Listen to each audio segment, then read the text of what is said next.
Start recording. All right, we are recording. It is Tuesday, May 14th, 2024. Welcome to the Downtown Management Commission. I will call roll. Don Poe, Here. Stephanie Trees, wait, Susan here, and Justin Calvin. Here. I will now hand the meeting over to the vice chair for procedural items.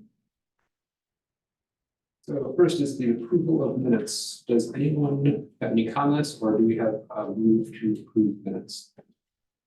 I'll move to approve.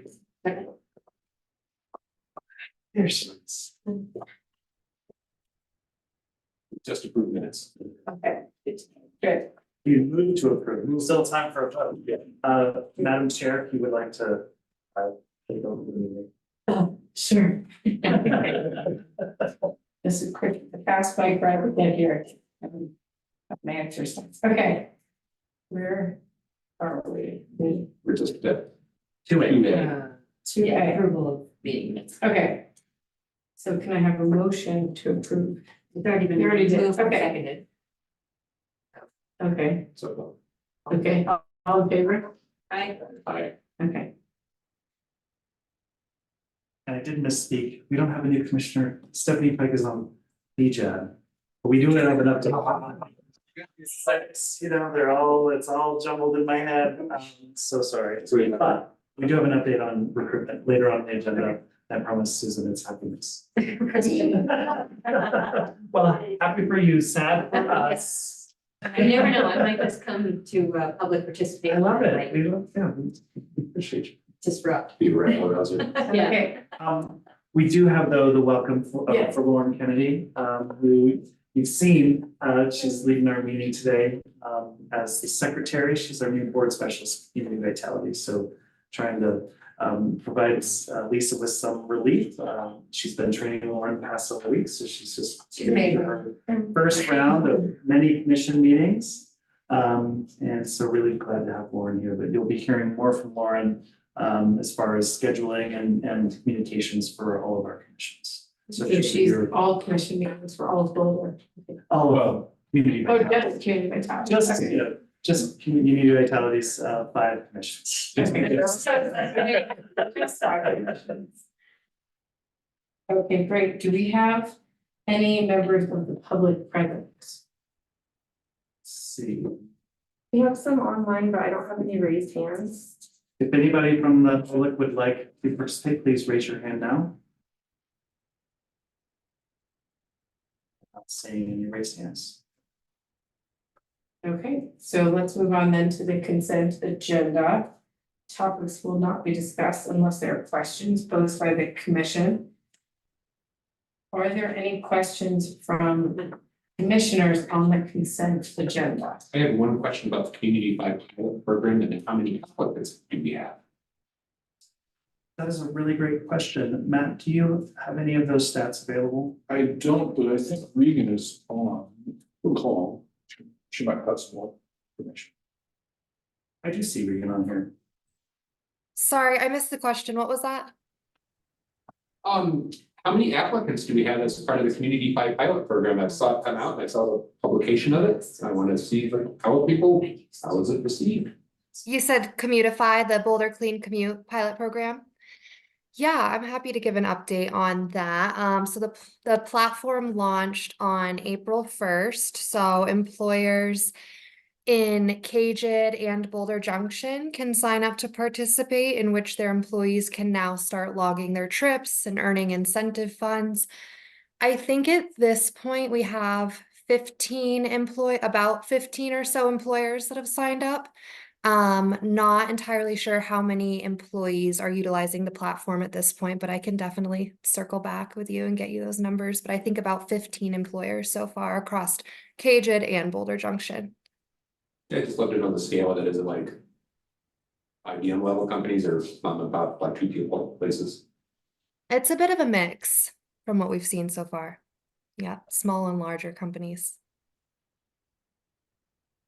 Regan, do you know if there's a plan from our friends at Commutify to do like a mid-year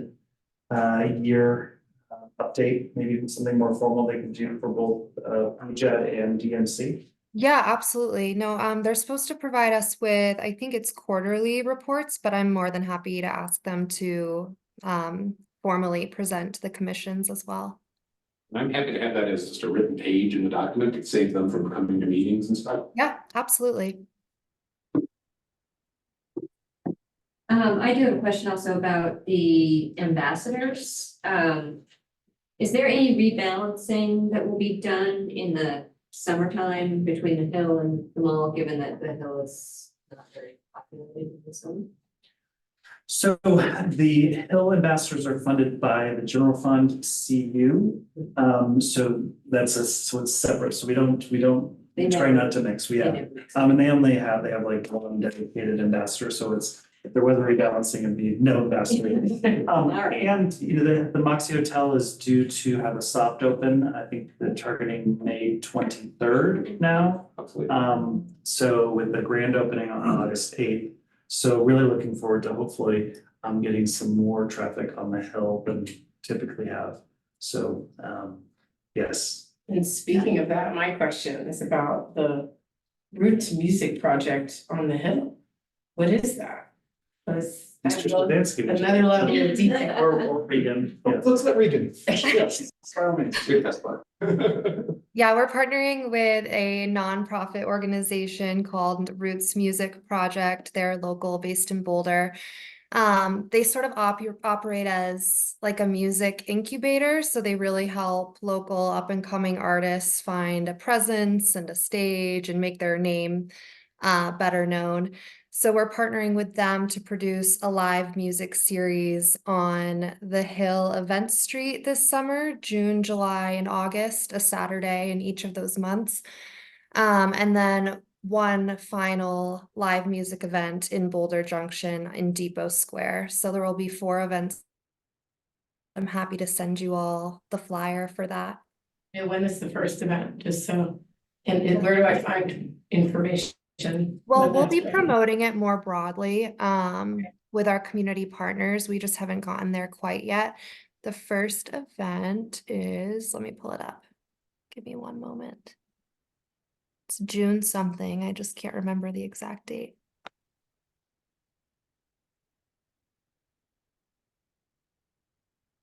They filmed a music video in the Sundance. Thinking I want to say June- it's the 28th. June let me look. 22nd. Oh, there we go. June 22nd, I think from 4 to 10 p.m. on the event street on the Hill. Okay, I love it if you can send the flyers, that's great. yeah. That's never on many people's opinion. Yeah, I'm happy to share the flyer with you all. And I do see, and Bettina's here for the downtown Boulder update. I do want, to your question on ambassadors, they do ramp up staffing in the summer in the downtown. So yeah, so there is a ramping up. You might hear more about It's not a that from rebalance. Bettina. Yes, not a rebalance. Okay. Thank you.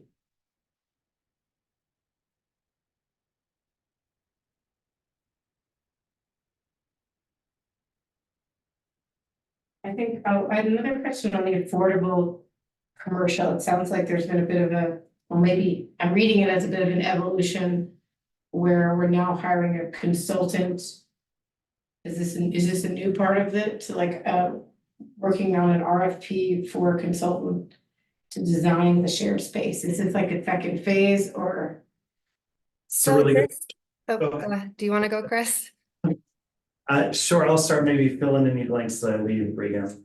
So really the next phase and a big part of our timeline on this is a chunk of the funding is ARPA dollars, American Rescue Plan Act. So there's some specific criteria around how those dollars can be used to support businesses that were impacted by COVID and working to recover from COVID. So not just a consultant to design a thing, but design implementation. So we're providing some framework for what we're looking for somebody to come in and do. And it's really so we're not looking to hire a consultant, just tell us more of what to do. Okay. It's actually more of a partner, a project partner to see. We're gonna put out there, say we have X number of dollars available, including KJID dollars. If your project impacts the downtown, then that opens up another bucket of money as well. To see what comes out of the woodwork with some interesting proposals for us to consider for actual implementation of an affordable commercial project. with the criteria that we've been working to develop over the. Does that past years. include like recruiting possible businesses within that? What we're visiting more like a property management company, so folks who are managing properties that have been vacant, seeing opportunity and leveraging the dollars that the city can bring to the table to create spaces for tenants that are more affordable. So Oh. trying to fill in footprints that are maybe underutilized and seeing if there's a property manager out there or another type of partner like that wants to leverage these resources with our parameters Okay. to occupy So some you space. covered some of the costs of the rent for someone who met the criteria for the program. Something like that. Yeah, something like Okay. that. We're Well, it's kind of a Kurt Martish kind of thing. It's one place with multiple places inside versus having like one over there, one over here. certainly in the realm of possibility. We're not being really, we're trying Sounds to like it's broader than that. leave the lines open to the folks who are actually gonna do the doing, because the more restrictive, you say this, thou shalt do blah, blah, blah, then the folks who get excited about the opportunity. Pool narrows, yeah. Okay. So we're hoping to be an investor in a bigger concept as opposed to having somebody come in and just do an affordable commercial, really specific thing that we have really strict criteria around. So we're hopeful that we'll get some folks come out of the woodwork with some interesting proposals for you all to take a look at as we're making those decisions there. Worst case scenario, people don't like what we're trying to bring some money to the table on, and then we are going probably back to a more traditional consultant approach of designing the plan. Just trying to get the first and foremost, the ARPA dollars need to be obligated by the end of this year. So that's driving me. When does ARPA money stop? So, so it was all allocated many years ago. It needs to be obligated by the end of this year and then spent by the end of 2026. And And then it's, yeah. And then we'll be in another economic movement. Interest rates will be so low and everything's gonna be. Okay, any additional questions from commissioners? I have one on fund finance. Okay, that's next. So, Second page of fund financials. When I looked at the Pearl Street Mall, $634 in taxes that they gained in January 2024, and I was like, what? That's because that's supposed to say use tax. Yeah, that's use tax. That's use tax. That's Sales tax. Because that sales tax, I was like, holy, we're. No, Yeah. But so, okay, that's, Yeah, So is it that's use tax? downtown use tax. is it use tax then on the top line then for? No, that is sales tax downtown. So both of those are downtown. I'm so sorry, I did not catch that. Both of those are downtown. The bottom graph is use tax by downtown, not sales tax by Pearl Street Mall. So that's my apologies for not catching that sooner. So yeah, the very top line, in January 2023, downtown brought in $445,000 in sales tax and $14,400 in use tax in 2024. And use tax fluctuates. It just depends on how folks are choosing to report. So it's this very small part. You're not worried about that number? No, No, no. We are worried though about the overall sales tax, as you Yeah. can see. Yeah. And 100% first lower. quarter, first quarter was down significantly for the downtown. Overall, not terribly down for the city because we continue to see out of sales online sales tax revenues being stable and increasing. So overall, the city's not down that much, but for the district that we serve. Local businesses are, not. is that just January or is that first quarter? that's just January. And do we have February and March? No, We they do don't. not yet. Okay, then we Yeah, don't know. sales tax is always a couple months in arrears because it takes time for businesses to get there. If we were to report on Q1, right now, it would really bad. Yeah. Because folks haven't remitted their taxes yet. We think it might be a trend and it's not just an off month. We'll be getting into an economic update later. We will. Oh, yes. A little bit more Okay, about that's the good sites, the connector. financial components of It's, it. it's better down below, because I went to the town hall. Yeah. Still not as good, but it's not as bad as this, Yeah. Yeah. Okay, but Tina will tell us that. That was my question on fund financials. Thanks for covering that. How are things in your realm, Dustin, in that? I mean, that kind of reflects similarly, our January was kind of down, but I mean. And when, oh, yeah, Jan, Was it very cold? It just seemed down, we thought it was kind of dry January was a big part of it. Those people being Halloween. Yeah, I don't know, New Year's resolutions just hit us hard this year. Whatever. All right.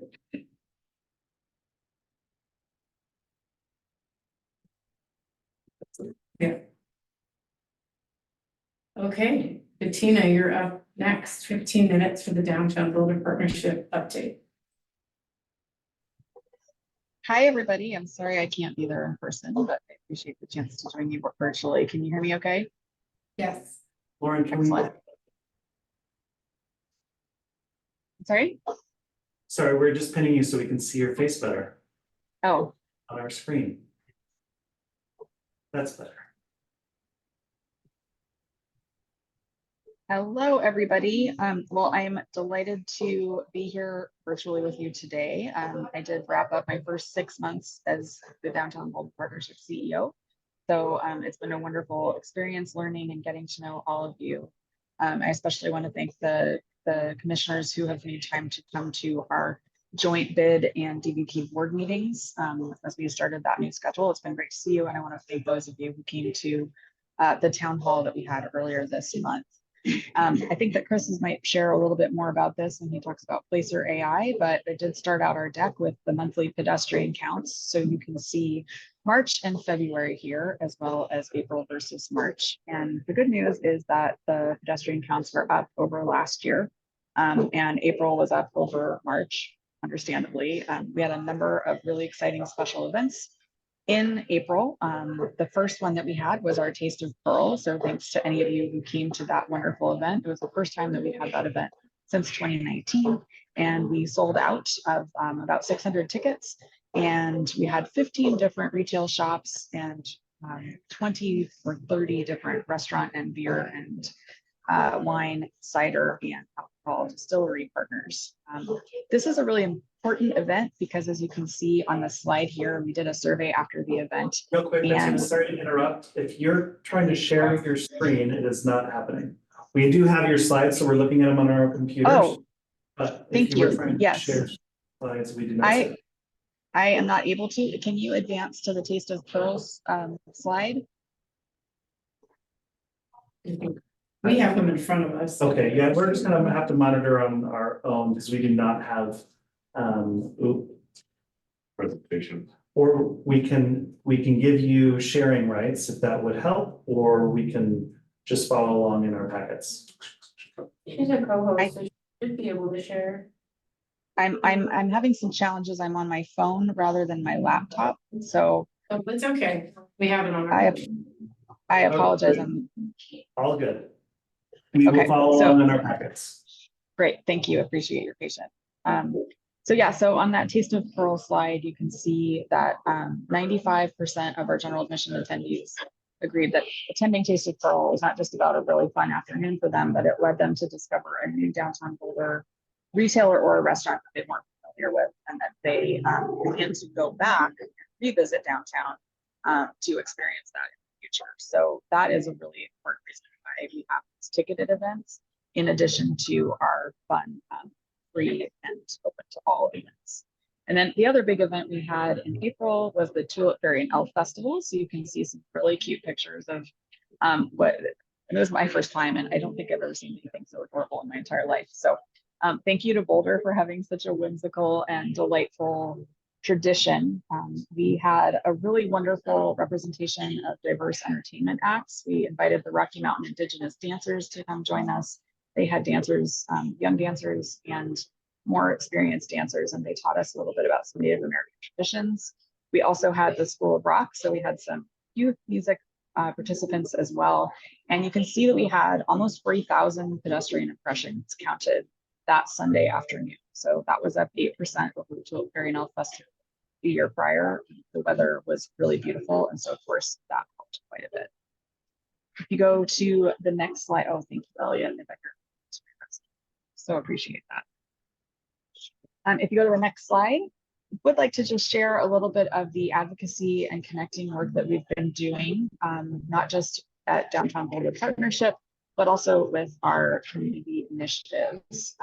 We worked with you all and with our boards to advocate to City Council for economic vitality and development to be included in the council priorities. Super happy to see that come out, and especially the words economic development, because I understand that has been sort of a controversial phrase in Boulder before this year. So that's great to hear. We've been working with Regan and with the Boulder Connectors on advocating for some wayfinding improvements to better connect the Hill to downtown, and with the Moxie opening, we're really seeing that as a great opportunity. I attended graduation last week, and it was really rewarding to walk in between go from graduation to walk downtown and see some of these things start to take shape. We had 2 business education sessions. They were both over Zoom on crime prevention and de-escalation. That's in the last 6 months. And then with Boulder Chamber and Visit Boulder, we're continuing to work on a framework policy for addressing homelessness. And I'd like to remind everybody, if you haven't heard about this already, we are hosting with Visit Boulder and the Chamber a homeless policy roundtable event on May 23rd at the Chamber. And it would be wonderful if any members of the commission would like to attend. And I can send out an invitation to this group after this is over.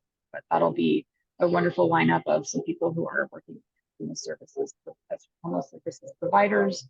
We'll have public safety officers, we'll have panelists with lived experience, and we're going to be talking about some of the efforts that are happening between Boulder City and Boulder County. And then sort of unsurprisingly, this past month, we worked a lot with the Economic Vitality and Business Support Alliance to respond to April's power outage, which had a significant impact on downtown businesses, as it was a busy weekend. And anybody who's turned on the news in the first 2 weeks of April or attended a council meeting or Public Utility Commission got to see me on screen talking about the survey that we did with the businesses. We tried to get some information about what the economic impact of those PSPS were, so that we can work better with our private utility in the future, so that we can understand when it's going to happen and get the word out and collaborate with them. You can go to the next slide.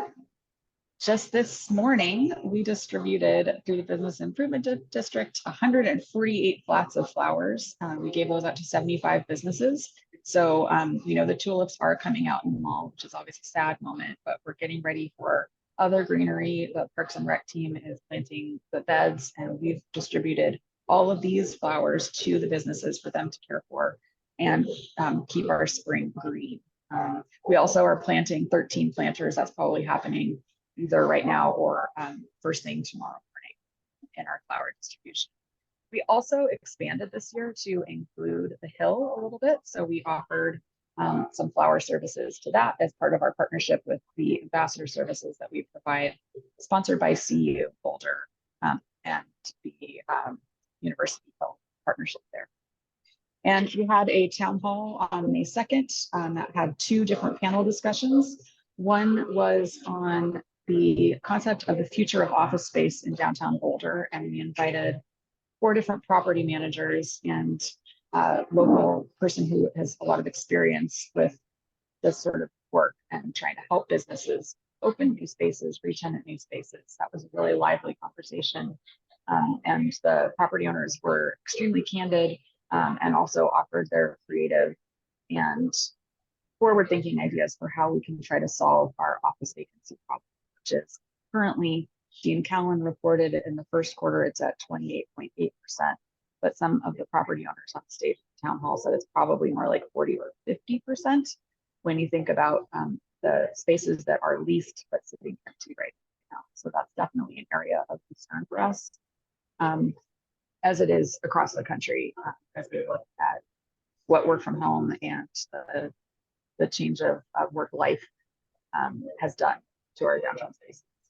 We also at the town hall had a panel discussion on public safety, and we had the city attorney, Chris Reynolds, we had our district attorney, Michael Doherty, we had Sheriff Bruce Johnson, and Chief of Staff Alistair Niven from Boulder Police Department. And they talked a little bit about some of the challenges they're facing in enforcement with drug addiction, particularly, and mental health challenges as well.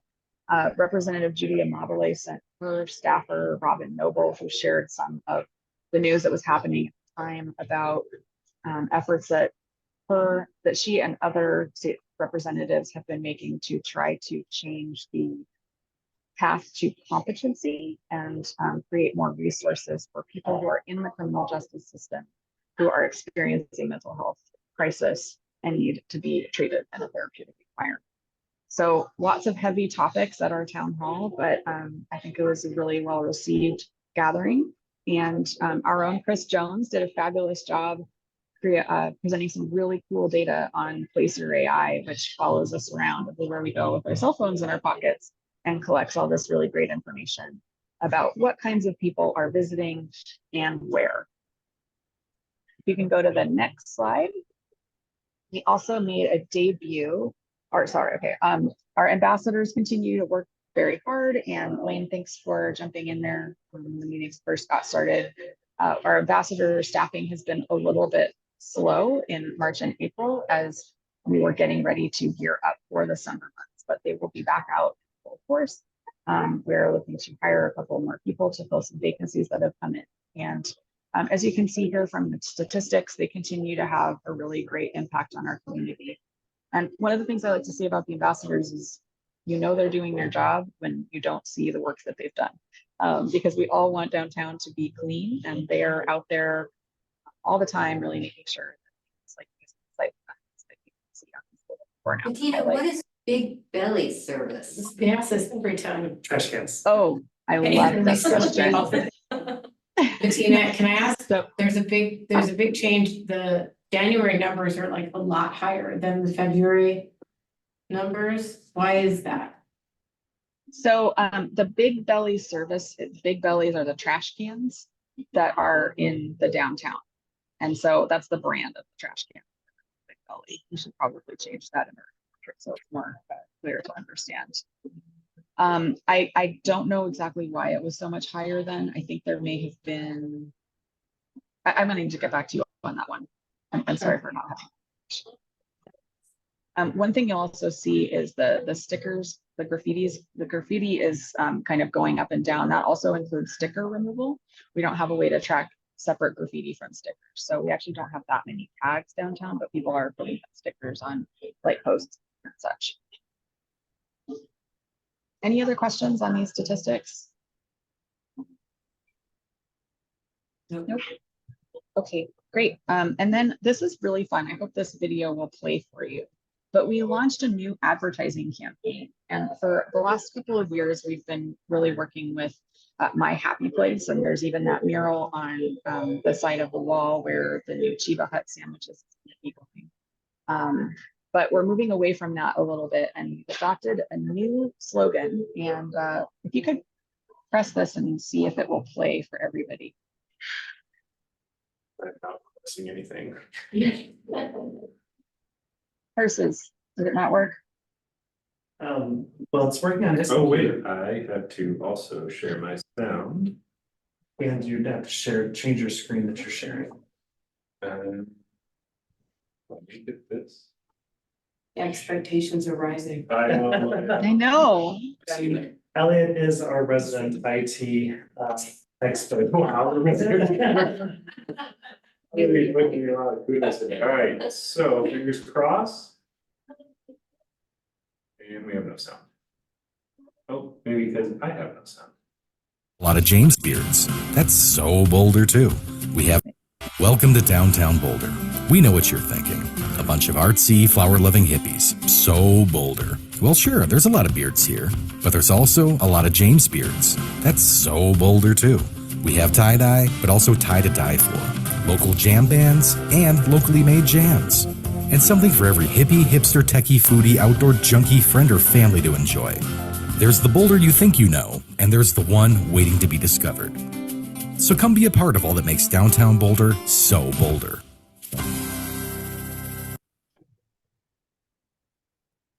So next week's. Hope you like that, You saw a little those. bit cheeky. Bottom of the hill. A little bit cheeky, a little bit self, you know. They've gone back down. Back. We're just wondering where the Thai food. Oh, there's a new Thai restaurant that's opening where the ramen place at the West End Plaza is coming in. Oh, no, okay, so that's the Yeah, south. that is, yeah, Okay. all right. They got in that. Yeah, exactly.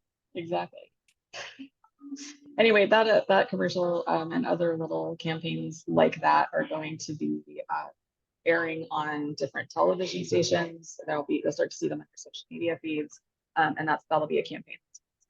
Put together the commercial. I'm sorry, Who made the commercial? $11 bill and our creative director.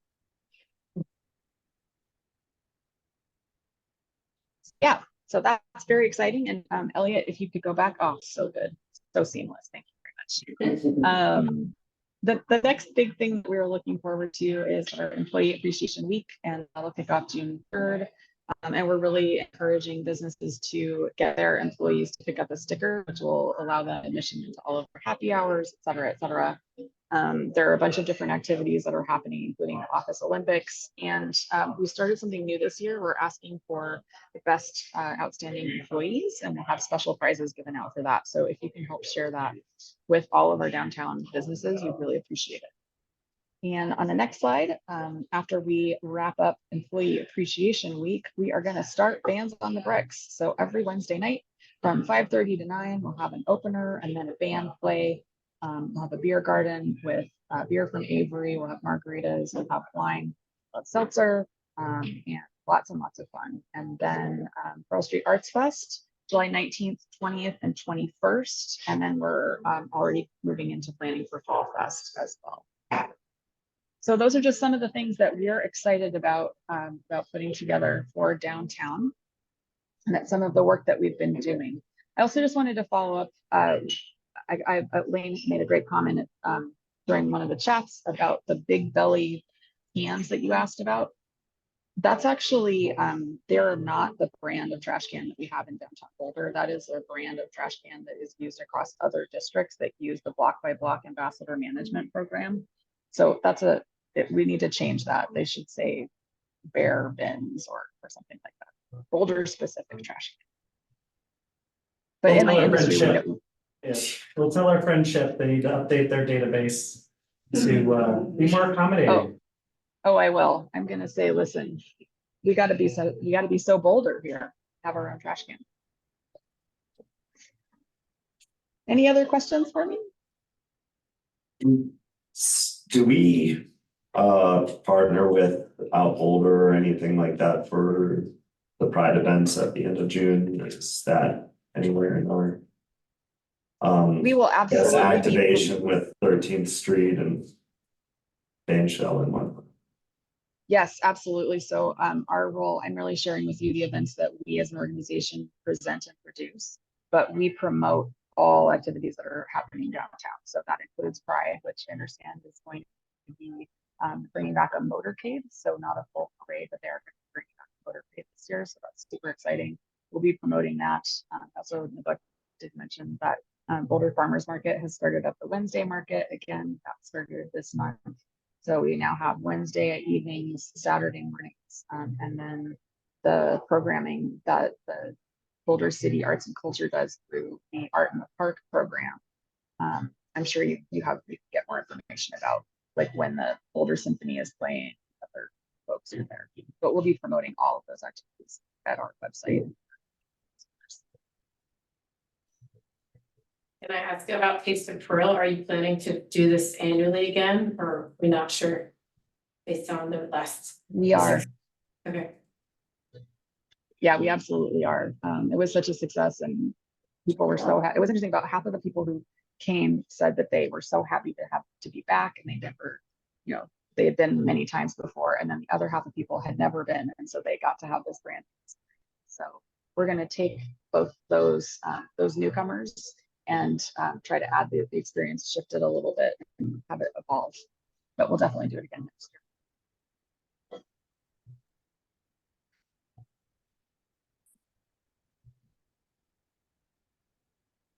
Did I miss anything, Chris? I don't think so. That was pretty comprehensive. It's been a busy couple months. Yeah. Thank you so much. The town hall was great, thank you. Yeah, thanks for being there, Don. Appreciate you coming. Thanks, everybody. Thanks, Tina. Okay. Now we on to matters for staff. We are on to the Boulder Chambers. Oh, so Joe Havanchik, since his regards, he had another conflict that came up. It was on our last meeting agenda. He now had another conflict, so he's not going to join us today. We're not going to put it back on the agenda until we know for sure he's going to be here. So there are no updates for economic Yes. vitality. But we have a packed agenda for our matters for Yeah. staff, so it actually is a good thing, because otherwise we're going to be here till 9 o'clock. So if with your permission, Okay. we're gonna go to the matters for staff. We can skip that. Okay. First up, we do have Ben Manabog here from the city's project management team. He's been our herder of cats and convener of multiple departments on the Boulder Social Streets initiative that you all are familiar with, the work that we did last year with the activations on 13th Street. Some work has happened since then. We did have a study session with council a number of weeks ago. It's this past 2 months is a total blur. It might have been a month longer ago. I lost track too. Yeah, that river trip just totally erased it. So, but Ben, we provided a slide deck, not anticipating that we're gonna get the total gale force presentation, but wanted to just give you all an update at your request on this work, and I have Ben here to help answer any questions that you might have. With that, I'll hand it over to Ben to kind of give a brief update on the work. Thank you, Chris. Hi, everyone. My name is Ben Manabal Kihim, and I work with, I'm in the Public Works Department and have been the project manager for Boulder Social Streets since about August of last year. But this work has been on far before that, as many of you folks know, as the beginning of this kind of started, or at least this iteration of Boulder Social Streets started after West Pearl was reopened, and it was very we talked about both in staff, at council, and amongst the community. And what staff was charged with was how can we best continue to activate our streets in the downtown area, and then as we'll kind of preview coming up, how can we do that in other parts of Boulder as well. And as also, as Chris said, there's a whole lot of material here. All of these slides are very dense, so you can always contact me afterwards, and then I can provide you a lot more information. We've also got a big old report that we have presented to council that also has a bunch of attachments to that as well. So anything that you want answered, we can help and do that for you. Because I'll be kind of just going through these at a quick clip. So in 2023, council had asked us as staff to come up with a plan for the summer of 2023. And what we had come up with, or what we had resulted with, was a series of outdoor events and some other kind of tools that staff could use at a later date. And what this kind of served as was a pilot for what we could do in the future in downtown spaces and elsewhere, just so we can start to put together a framework for other folks to do it. And the 3 different kinds of themes that kind of our evaluation results were around was economic vitality, connectedness, both socially and through transportation, and as well as inclusivity of both kind of the both demographics and then the kind of folks that are coming in and visiting downtown, patronizing these events. So the 8 different events are kind of shown up there. And we had a total of about 1,800 attendees over all of the different events. The most attended ones were Melanin Funk Fest and the Boulder Street Supper Classic. I was gonna ask about that if you don't mind. They were treated as kind of like one overall initiative, but it seemed like those two events were like a lot more successful than the rest in terms of numbers. Was that the felt sense on the ground? And was there any takeaways from maybe there was an interest in continuing some events, but not the whole, program of having events all the time? Sure. So one of the things that staff, and this will preview some of the stuff for our 2020 forward, will be more about kind of the infrastructure on how the city Yeah. can kind of process folks coming to the city wanting those kind of events. And then Chris can kind of speak to it more, but I think the focus is for the city to kind of step back on the event planning portion and more have it be an organic way for folks in the community to come with kind of full-fledged events to us. Sure, and I don't want to steal any of your thunder on the actual recommendations that are coming out, Yeah. of what was learned from last year's activations, but, and Mr. Shazansky can probably also share that concurrently with this work of evaluating these specific events, our Office of Special Events is going through a strategic planning process that led to some similar conclusions as part of a subset of recommendations around streamlining processes for certain areas in town that are well equipped to be more turnkey operations, similar to Pearl Street Mall. The 4 blocks of the Pearl Street Mall, it's a lot easier to do an activation. You don't have to do a traffic control study and plan and hire Colorado barricades to come put up a bunch of infrastructure to keep people from driving through your event. The event street on the hill is another example of infrastructure that's well positioned to be more of a turnkey operation. We don't have that turnkey operation developed yet. So part of the recommendations of the Boulder Social Streets work is to take a look at what are some processes in the Office of Special Events that can be streamlined, that allow community partners to more readily come to the table to make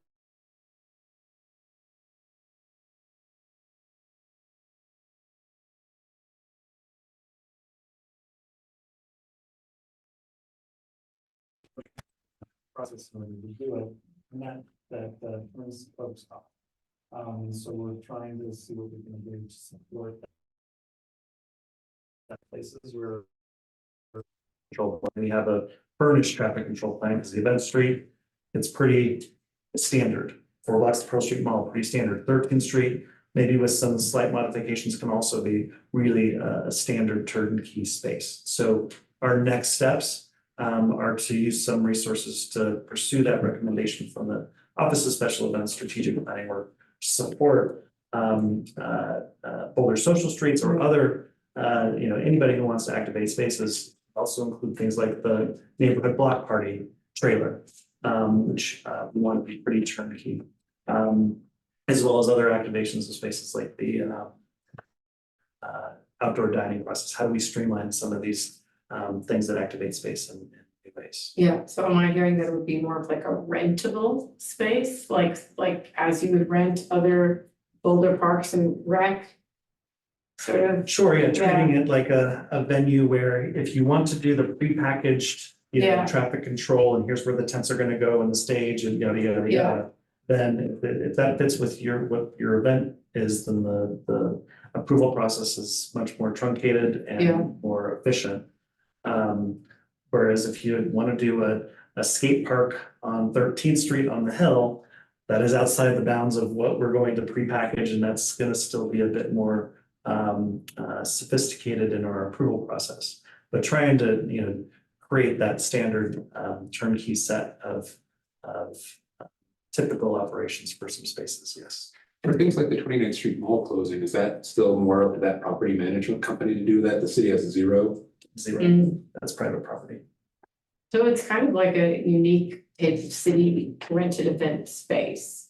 And do you see it being used, I get to both of you, for something like recurring versus one time? Because I think the part that was interesting for me, reflecting on this, is like, I thought the soccer was the most appealing, at least for me, because I saw it as like this could be a recurring thing where that space is huge, could actually be used. And by kids who might not be able to like afford, the standard Saturday soccer camps, right? Or maybe they just kind of come and, play. It felt like it could be more of a recurring thing. Some of them felt less recurring, less sustainable. And I'm curious if the rented space you think would have a recurring or one-time nature or both to it. That's the hope, and that's Yeah. the direction that we got from council. I mean, the fact of the matter is Cajun funds Yeah. paid for all the activations last year. It was a lot of money for 1,800 participants. And it was paid for by the downtown business community. And so council provided some pretty clear direction that they didn't want us to continue to be, the ones, underwriting activations, but what can we do to make it so if there is somebody out in the community who sees that as a need, Yeah. they don't have a mountain of Yeah. paperwork to get through to make that thing happen. And so it's more about smoother facilitation rather than, underwriting and party planning. We're kind of skipping through to like the end part of like Sorry, that's. Sorry. the next steps in the future of social streets. But based on kind of what you're talking about there, one of the thoughts I had was like, any one organization may not be able to buy out all of 13th Street or the mall for their one event, but when the city's talking about facilitating being kind of a former, could you connect people who are like, hey, I inquired and geez, that's too much, but if like two events that could be copacetic with each other and you could kind of help be a matchmaker. I saw Matt raise his hand, but first I want to say, it's actually not that expensive to do an event in a space that's well tuned. It's not like we rent out the public right of way for events. What gets expensive is paying color barricades to put the road closure signs up, paying for the police department to provide another level of safety, especially if you're trying to keep cars from coming into the space. Depending on the size of the event, then there's all these other requirements related to public safety and those are the things that start getting expensive.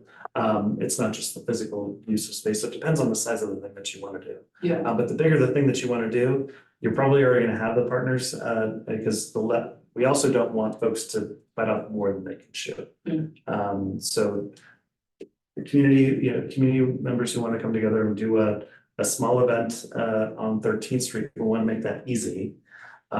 If you're going to do a multi-hundred, class A event, I can't remember, a class A event, like a Boulder Expo, then you better know what you're doing. And so because we want to make sure that it's serving not just the folks who are attending your event, but the folks who are impacted on the street as well, which is something that we're seeing on the West End and on the streets. Matt, sorry if you're.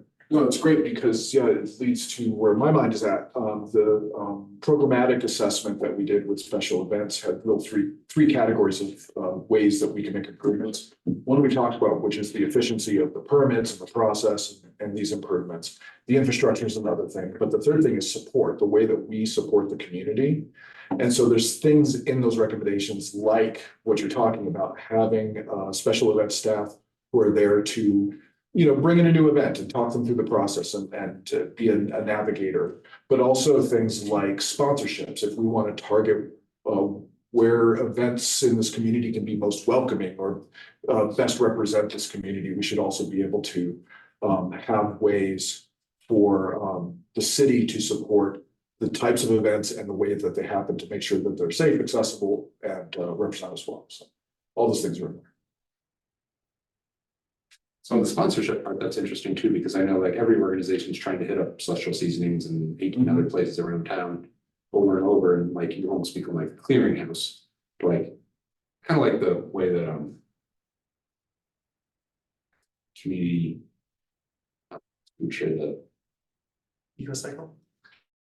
no, the community building nonprofit organization, whatever the Community Foundation. community foundation.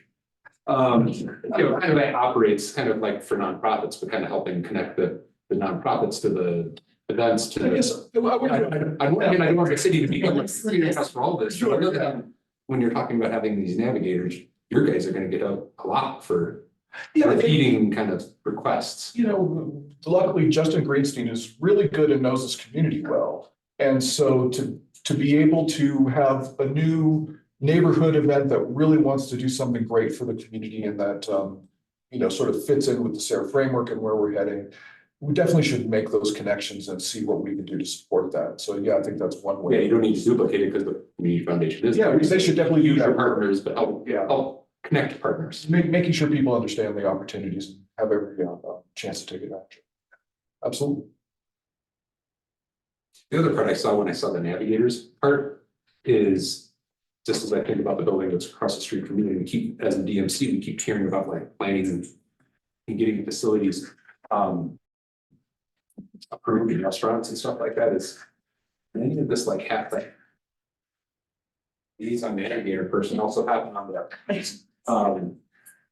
planning side. So I don't know how complicated it is for planning to approve a restaurant or retrofit a facility or something like that. Could that philosophy also be applied into planning? So there's someone who's inside the city gunning for. Sure, thanks for the question / suggestion. I would, and I like, right now, the Office of Special Events is an army of one. Justin Greenstein, who he would really like to be able to operate in that way. The reason that the Planning and Development Services Department is able to do that is because of their permit fees. So they use permit fees to pay for staff to walk people through. So they have someone like that and it still is hard. It's still hard, yes, and it's paid for through permit fees. And so we're in this space of like, if we could start charge, some cities do charge event permit fees that Boulder does not currently charge to help support the staff that helps with the event permitting process, but that makes events more expensive. So trying to balance the need. And that's why I think that, again, the turnkey packages, if we can just say, somebody comes into the planning department with they want to build an ADU and they have crayon drawings, that's really challenging. If we had a turnkey ADU that guess what? Here's a City of Boulder design approved, we've already gone through and you just need to figure out how it's going to work on your parcel, then I'm not suggesting that we find it all. Didn't say 60. This is America. But what we're trying to do, at least on the event side, is can we help provide, if somebody comes in with a crayon sketch of their event that they want to do, it's like, thank you, you can do that, and this is what the process is, or if you use this process in this space, here, all this work is already done for you, and it's a lot easier and cheaper. Do the ones that are mentioned in the packet of like LA and someplace East Dayton or something like that was the other one, something like it. We're just a couple slides away from it. They talked about like having, kind of mimicking what those do. Do they charge for events and, do you know what I'm talking about? I would have to get back to you on who charges what. I don't remember that. Yeah, it's just, you guys know what you're doing. So love everything you've laid out here. I really like where you're going with this. That's my enthusiasm.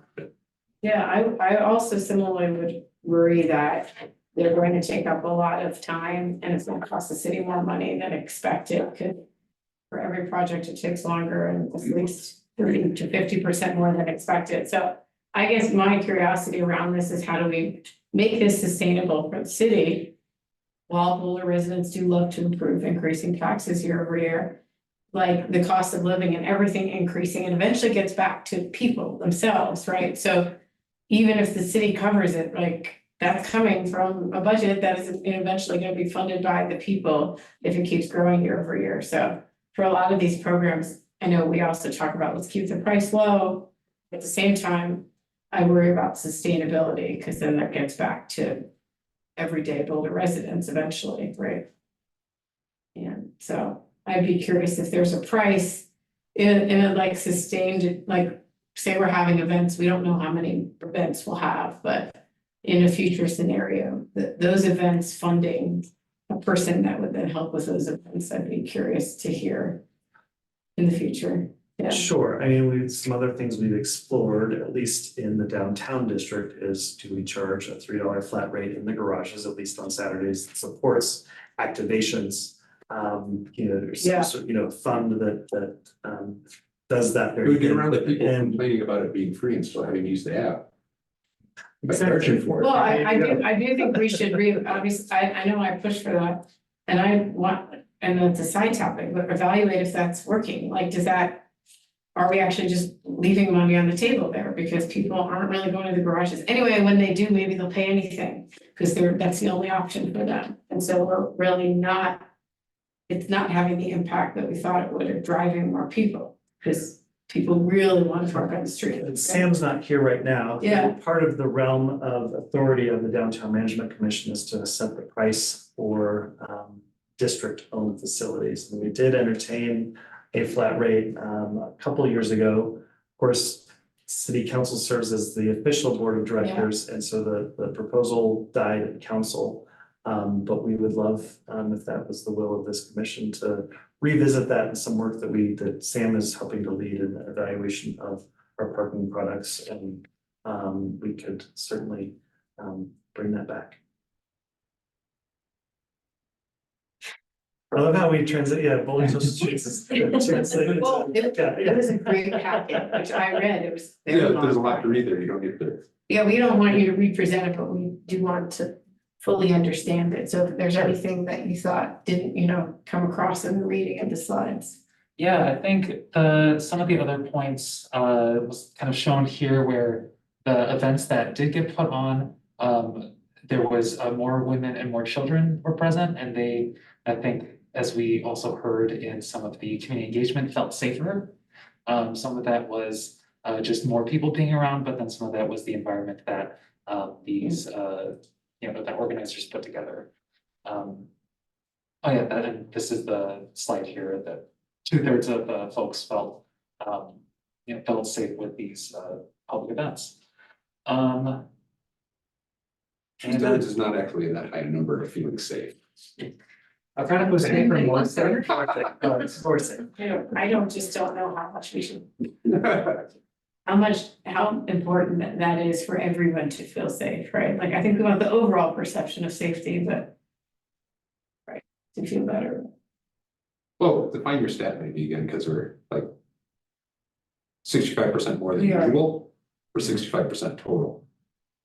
Sure. That's something that we can provide for you. There's, like I said, there was a lot that went into that, and I can get that more detailed question for you. Yeah, there's mix here, because if the public is perceiving that to feel safe, there should be no unhoused people around. That's not reasonable, and we need to have people to all live together in one shared space and to start to feel comfortable. So there's, that's why I'm saying, the goal should definitely not be 100% there, because that includes, what we're actually trying to work against in terms of an inclusive space. So there's some balance, right, between. Yeah, that question might be more effective with the control group. That's, folks who've been asked, intercepted that aren't at an event, right? Yeah. During a regular time on 13th Street and see. Yeah, because that's Yeah. that's closer to 50%, that it's like half than it is 100%. So like half of people feel scared, if you say it that way. Almost half of people feel scared is the other way to state that fact. This is a D+. Was this at the night event or the day event? I think this was talking about events overall, not specific to one. I think I can. Well, I know Stephanie's really, that's one of your main things, is safety. That's one of the things you really, and I think we all agree, but I know that's, I don't mean to put words in your mouth.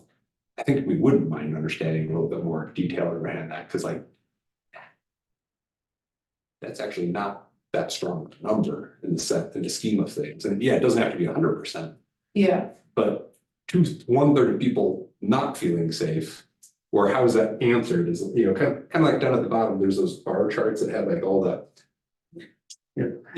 What's So the other part of it? I would not suggest that somebody who didn't respond, it makes the space feel safe, doesn't mean that they don't feel safe. Yeah, there's a Yeah. middle ground. Yeah, It's not that's what I safe mean, the versus bar unsafe. chart. It's safe, neutral, and unsafe. Safe, So and then- maybe the other third are neutral. I don't feel safe, I don't feel unsafe. Mhm. I'm okay, I'm not gonna leave. but now It's just something vague. now I don't feel safe. There's Like, should I not? But it's such a big stat, that one's hard to. Yeah. No, I care about it to increase the perception of safety, which is why I've used that in the past, because sometimes when spaces are empty, it's cold, it's dark, like these impact like feelings of safety. They don't actually, often there's not more crime or less crime, right? It's the perception of, there's not a lot of people around. So if something bad were to happen, no one would hear me scream, sort of thing. Like, but that doesn't necessarily mean at that moment you're more or less unsafe. So I think I'm curious about these events because they're filling empty space that like presumably would make people feel more safe, regardless of whether or not they are or not, if that makes sense. And I think the other statistic Yeah. that the team was looking at was the increased prevalence of women and children attending Yeah. and being around in these places. Those numbers that were shown up there were compared to 13th Street or these other spaces on a normal day.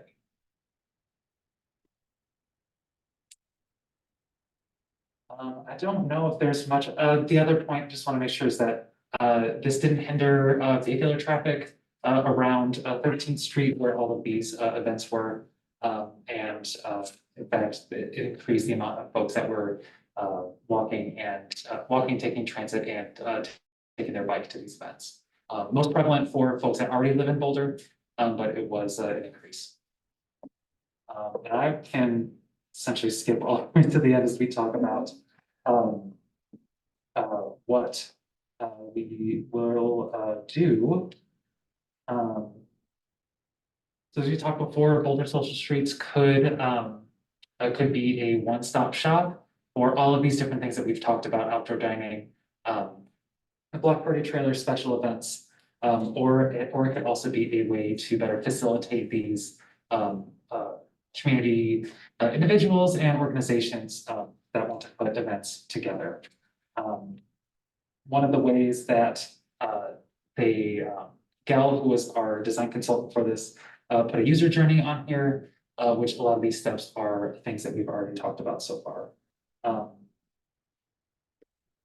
This was a mock and flexible schedule, but something to put this together, as we'll kind of talk about for our 2024 work, is that it'll take about a year to get kind of the programmatic things put together, and if all was a go, another year to get folks on board and get these events facilitated through whatever this new process may be. A long time, like almost 2 years. Well, the first event. Well, I would note that what we Yeah. heard from council, as well, we did get some mixed feedback from council.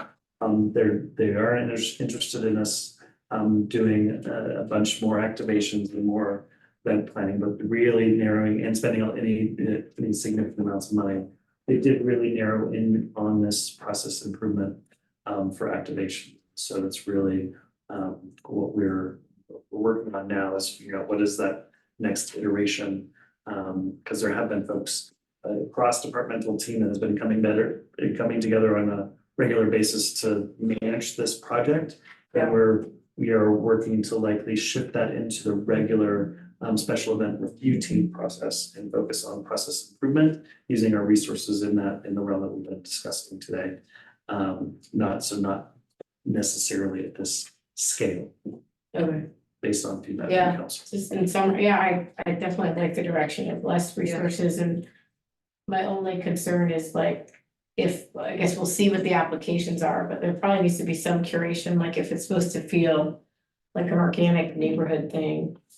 If everyone's just like applying to sell stuff, it won't feel like that, I think. So there is like the Fall Fest to me doesn't feel like a neighborhood event, right? It's giant, like huge thing. So the question is, I guess, who applies, and like, it almost takes some time to see how much curation you'll have and how much applicants you'll have, and I'd be curious to hear. I'm excited. Absolutely. And I will, as if I didn't say before, for this future work on Boulder Social Streets, I will remain the project manager, so I can continue to come back with updates as we get them. If you wouldn't mind, you don't have to present next time, but I wouldn't mind a slide that breaks down the safety thing, like kind of in a more granular way, or just the raw stats or something. Yeah, that's something that I can find and send through Community Vitality staff, because there's a lot of data and a lot of stuff that's behind all this, and so I can find that for you. Thank you. I have a suggestion for you. I used to do events for Boulder Bookstore. Mhm. And during the Harry Potter book days, we always had parties. One year we always had midnight release parties when the book was released, and we had an outdoor one for one of the events, and it was super well attended. So you might talk with them because they're, especially around kids events, because that children's space is really small, they can't do anything in that space. So they might be interested in participating in some way. That the permitting process, this was like 1998 or something like that. It was difficult having gone through it, but they might be willing to participate and bring a bunch of people back. Great, thank you, appreciate that. Hope they can say I would suggest another drinking room. She's not very popular right now. So we move on to our second topic. Thank you. I have to also Thank you. leave soon and Don will take over the facilitation. I apologize. All right, at your request, we have a day service shelter update from Megan Newton. Megan. Hi, good evening, guys. My name is Megan Newton. I am the policy advisor on homelessness for Housing and Human Services for the city and working on the day center. Just to give a brief recap, the Day Services Center was a city council priority in 2022. We did a lot of community outreach and then kind of went through to get a service provider and then find a location. And it's been a bumpy road, but I think we're almost finally there. And so the day center is intended to be a space for folks to feel welcome and for the service providers to meet them where they're at. So it'll provide basic services like showers, bathrooms, laundry, storage, but then also has more intensive services around behavioral health, substance use, respite, all the way to housing. The state, we were able to apply for a state grant that gave us 30 housing vouchers to attach to this project. So folks accessing the services will have some direct access to increased housing. We have partnered with Boulder Shelters, so it will be located at Boulder Shelters up on North Broadway.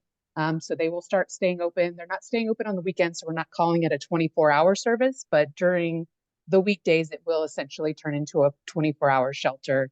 But the folks who are using the day services don't have to spend the night. So folks can come in and just grab a shower and go, or come in and access services, even if they don't choose to spend the night. But our hope is that this will help engage folks who are reluctant to use the shelter.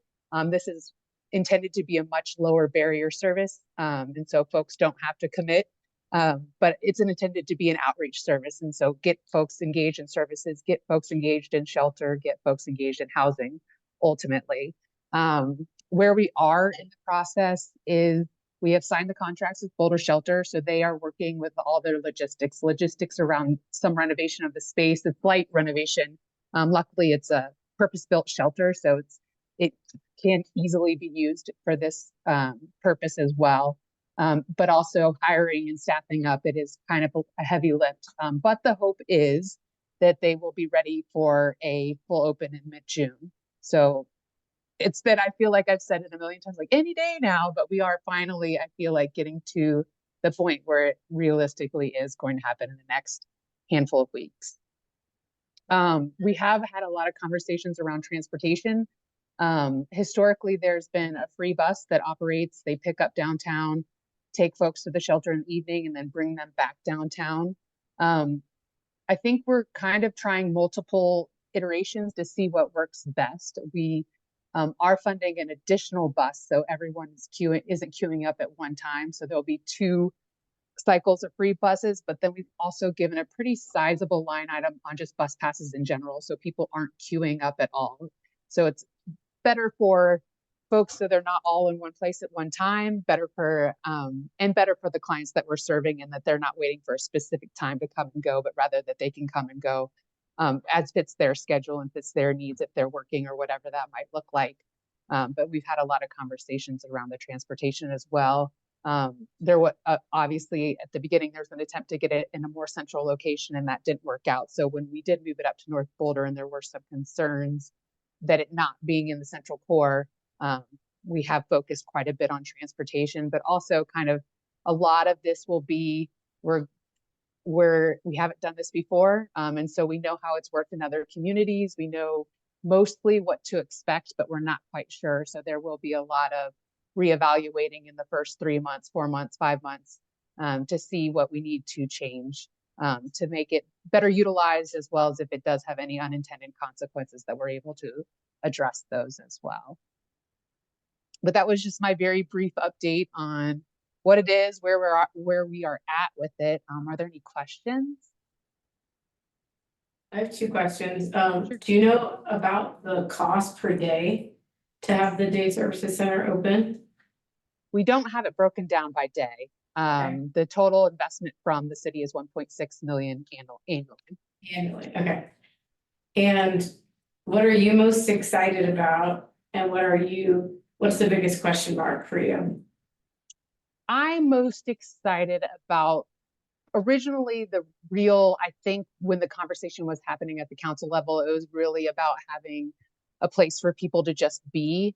And so I'm really excited that we were able to put those services in place, plus additional services that haven't been in the community. So when we're talking about behavioral health services, oftentimes engaging in those services are difficult outside of an emergency services process. And so trying to look at ways that we can lower barriers for folks to access. Can they go up there and get an injection for their mental health medication, as opposed to having to go into an appointment schedule? Just being able to provide the services that people need where they're at, and the community partnership piece of it. There are a lot of organizations I talk with, faith-based groups regularly, looking for ways that they can contribute in this, and just kind of having that space that people can come and serve folks who may not have a space. So again, meeting people where they're at, folks in the community wanting to give back. Question marks are the utilization. Again, I think we've often heard that folks don't want to access the shelter, and so they won't access these services. I come from a space of as a direct service provider, and so I'm less hesitant on that. Mostly folks do want these services, and so they will go to get them. But that's kind of thing that has been left as a question mark. And obviously we've had a lot of engagement with the neighbors up there, and so hopefully we're able to mitigate any concerns that they may have, because that's been a hurdle as well in these last few months. Thank you, Megan. There are rehab diversion kind of programs as part of this?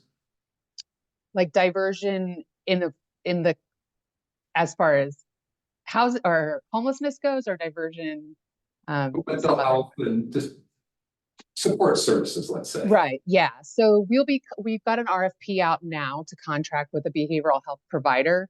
And it'll look like having staff who are trained, clinically trained in the space while it's open entirely, as well as some actual treatment provider, an MD or a nurse practitioner, or somebody who can prescribe, that will be providing direct services up there at the day center. So you've got the money, now you're just doing an RFP? Correct, yes. And then have you mapped, I don't need to know what all the answers are to this, but have you mapped out like what success looks like and what's a miss? So you can measure it. Right. And when we did the public outreach,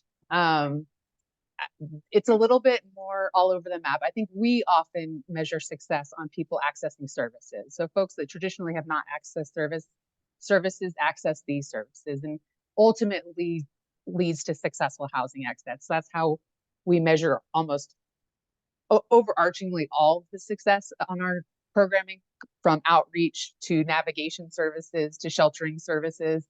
The goal is that they all be housing focused, and that we want folks to exit homelessness. I think there has been some conversation that it will hopefully pull people out of public spaces.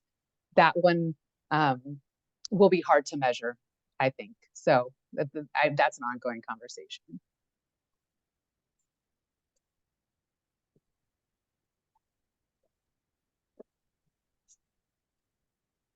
Thank you, Megan. Thanks, Megan. Yeah, good job and good luck. Thank you. All right, on item C, I'm gonna hand things over to Elliot. Maybe we'll move quickly. I know, Don, you were at the town hall, so you've already seen this information.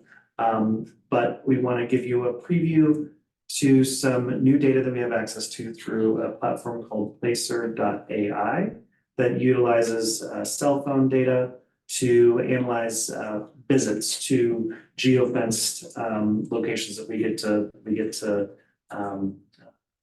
create ourselves. So we're going to be providing quarterly updates. This is your first one. So just knowing that we have a lot of other items on the agenda. Certainly, we welcome your questions, but know that every quarter we're going to come back to you with reports. So if you have some things that are like, oh, I really would like to see this next time, either you have in your packet, you can email us. Just wanting to try to, knowing that this data is really interesting and can open up a lot of cans of discussion, and knowing that we want to make sure we have time for our other items. Just want to preface Elliot's item with that. He is going to be taking a lead on our analysis in his role as our senior manager of business services on the creation and reporting out on these stats. So Elliot, over to you. Thanks.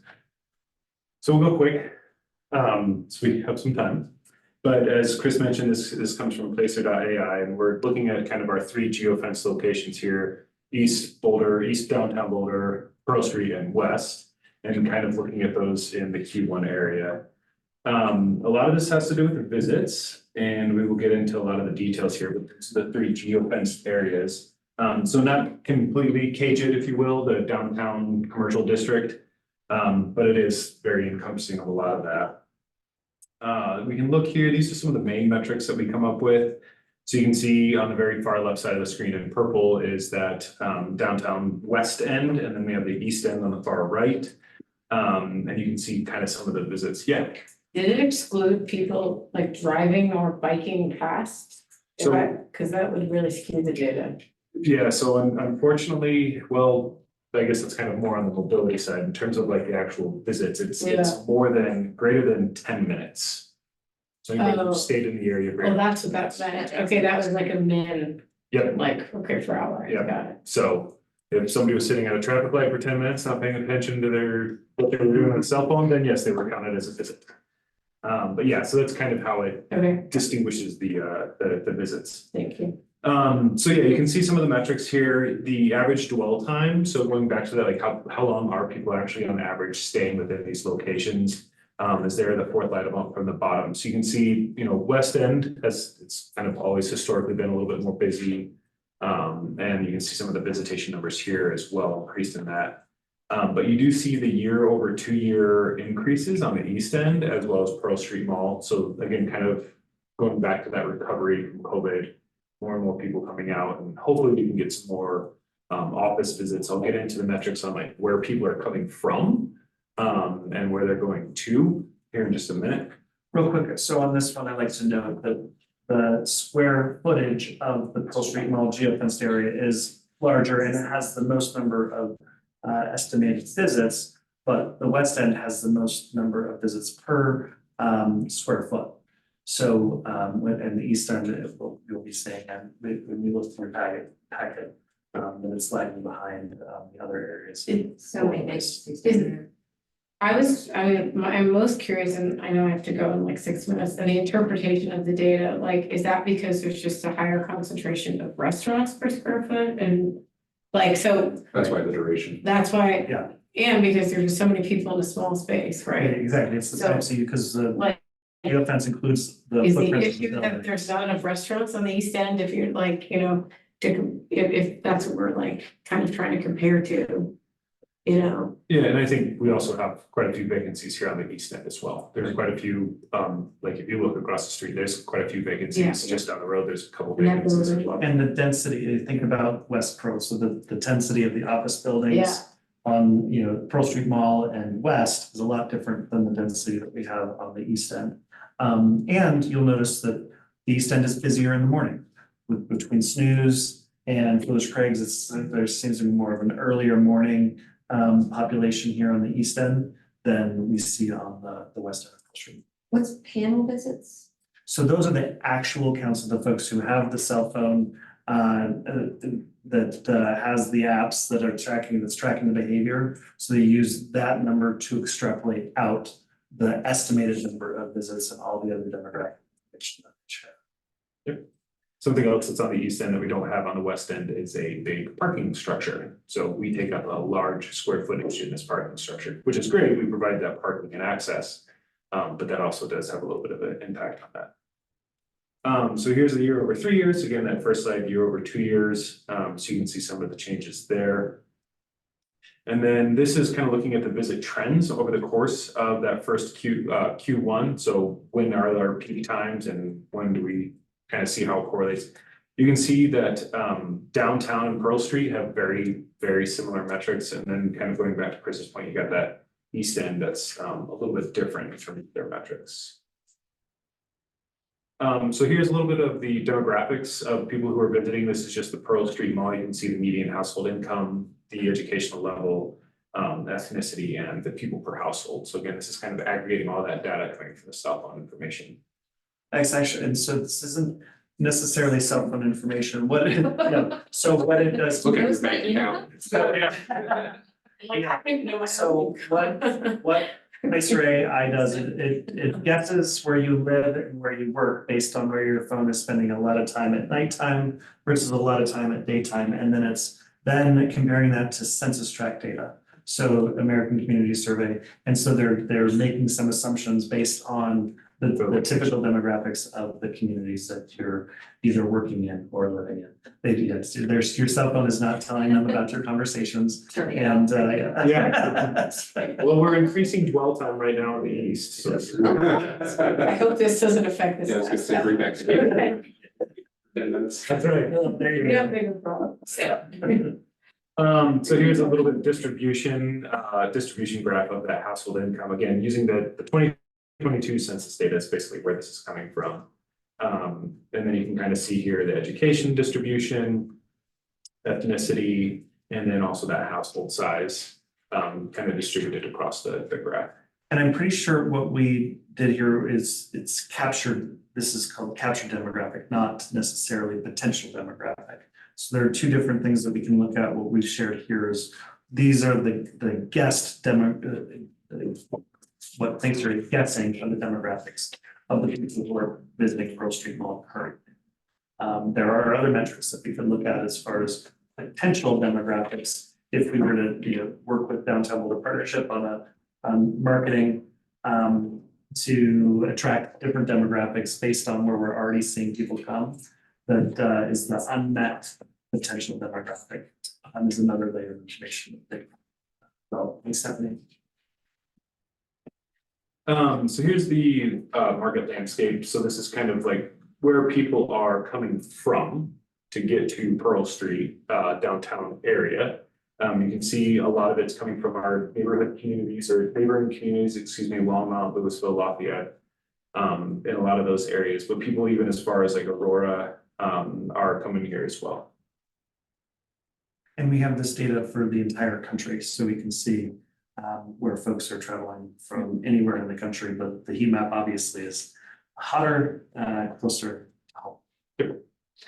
And then kind of in that same vein, so pre and post trips to the downtown area, you can see on that the prior side where the bulk majority of the people are coming from other. So this is aggregating the data and it's kind of classifying it, categorizing it, so it's not like super specific.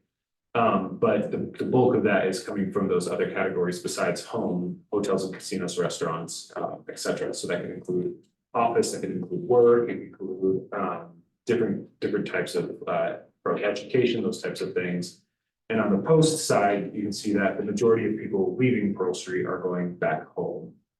Is kind of what we're seeing there.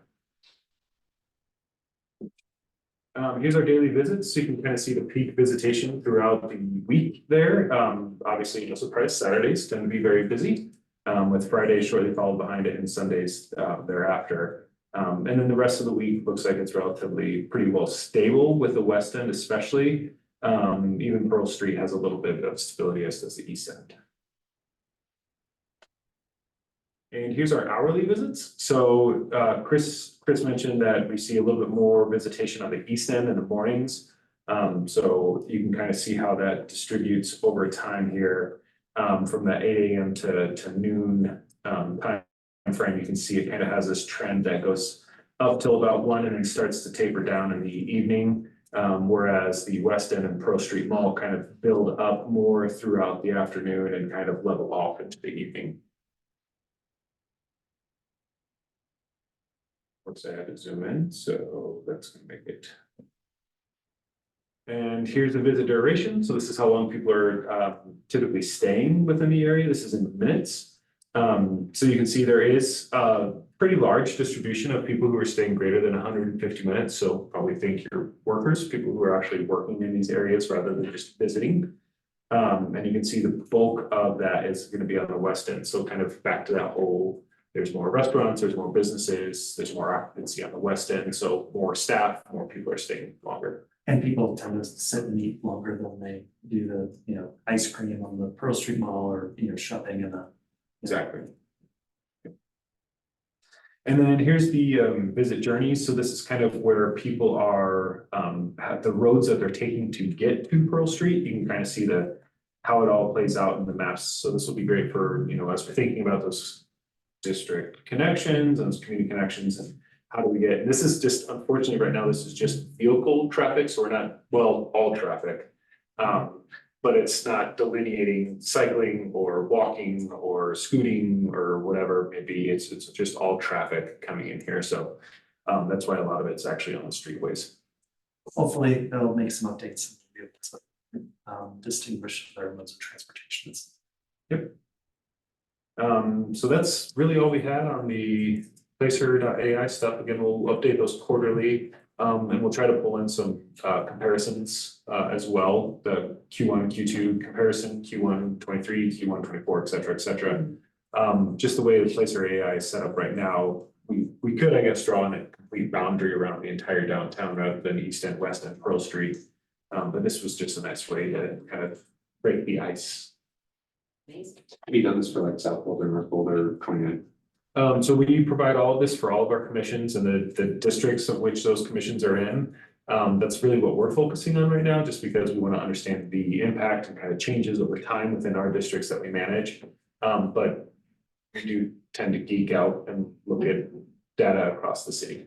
And this platform is largely used by shopping centers. It does not work well for high density areas with tall buildings because they try to use it for businesses or to understand how many people are coming into Target or Bloomingdale's or whatever. But if you're in a big tall building, you don't know whether somebody is there for your ground floor use or working in the offices or living in homes above. And so 29th Street has been using this. They search uses this for their shopping centers. We've been using cell phone technology to get this type of data, but we've had to pay outside consultants who do all the analysis, and it takes them some time to learn all these things and compare it to demographics. What Placer.ai does is they've really automated it. So we can just draw, again, a geofence and in seconds will do what used to take us a lot longer to analyze and compile. So, and for not a whole heck of a lot of money, I don't think actually Parks and Rec has paid for it so far. So, anyhow. Yeah, just an annual license fee for the city, and everybody at the City of Boulder email address is able to log in, maybe as even as commissioners. You might, do you have it? Are you? Okay, you're not. Never mind. Oh, Russ, that's you. Stereo plus. Yeah, so we'll look forward to continuing to share this data with you. We're learning a lot. That this is just the tip of the iceberg of what's available on the platform, and they're evolving technology every day. So there's always new stuff coming out. So Could you condense it to an individual location? Like you could see how many people are going to the journey? yeah, the smallest footprint that will process is 5,000 square feet. A lot of business, that's the thing, is a lot of businesses on Pearl Street Mall they've already been using this. They've already geofenced their businesses. They show up. Target has been using this, so you can compare our Target versus every other Target across the country, and people joke that it's the busiest Target in the country. It's not the busiest Target in the country, but it is the busiest Target in our 10-mile or 15-mile vicinity. Is there another targets? It's a super Target, yeah, I mean, you'd think that super Target in Louisville or Superior would be busier, but yeah, because it's so big, but yeah, anyhow. Our Whole Foods is not the number one in the country, but is the number one in the state. And as is the Trader Joe's, the number one in the state. Anyhow, there's a lot of interesting stuff. Yeah. Great. Fun. Thank you, Elliot. All right. Should we move on to cross-district consulting with Matt? Probably. Yes, Matt, over to you. I know this is a topic that we've been talking with you about for a number of meetings. There's been more work happening. Matt, I will ask you that maybe we can fly through to the greatest extent possible and get to the final questions for the commission. Yes, and I will go quickly, and I apologize, I'm trying to pull this up because there was a spelling mistake in. Oh, no. So that's wrong, but I wonder why you stole the screen. yeah, there was a reason. Oh, no, but see, this doesn't slow us down at all. So, yes, we've heard some things about this. Heard some things about this before, but we're really starting to ramp up what we're calling district outlooks now. I apologize. So I want to walk through just a couple of notes that we haven't talked about yet. I'll skip ahead to make sure that we do this right. There, okay, so the questions that we're going to ask at the end is just if you have any advice about the scope, any recommendations on stakeholders, and then to have someone volunteer from DMC to represent an advisory panel.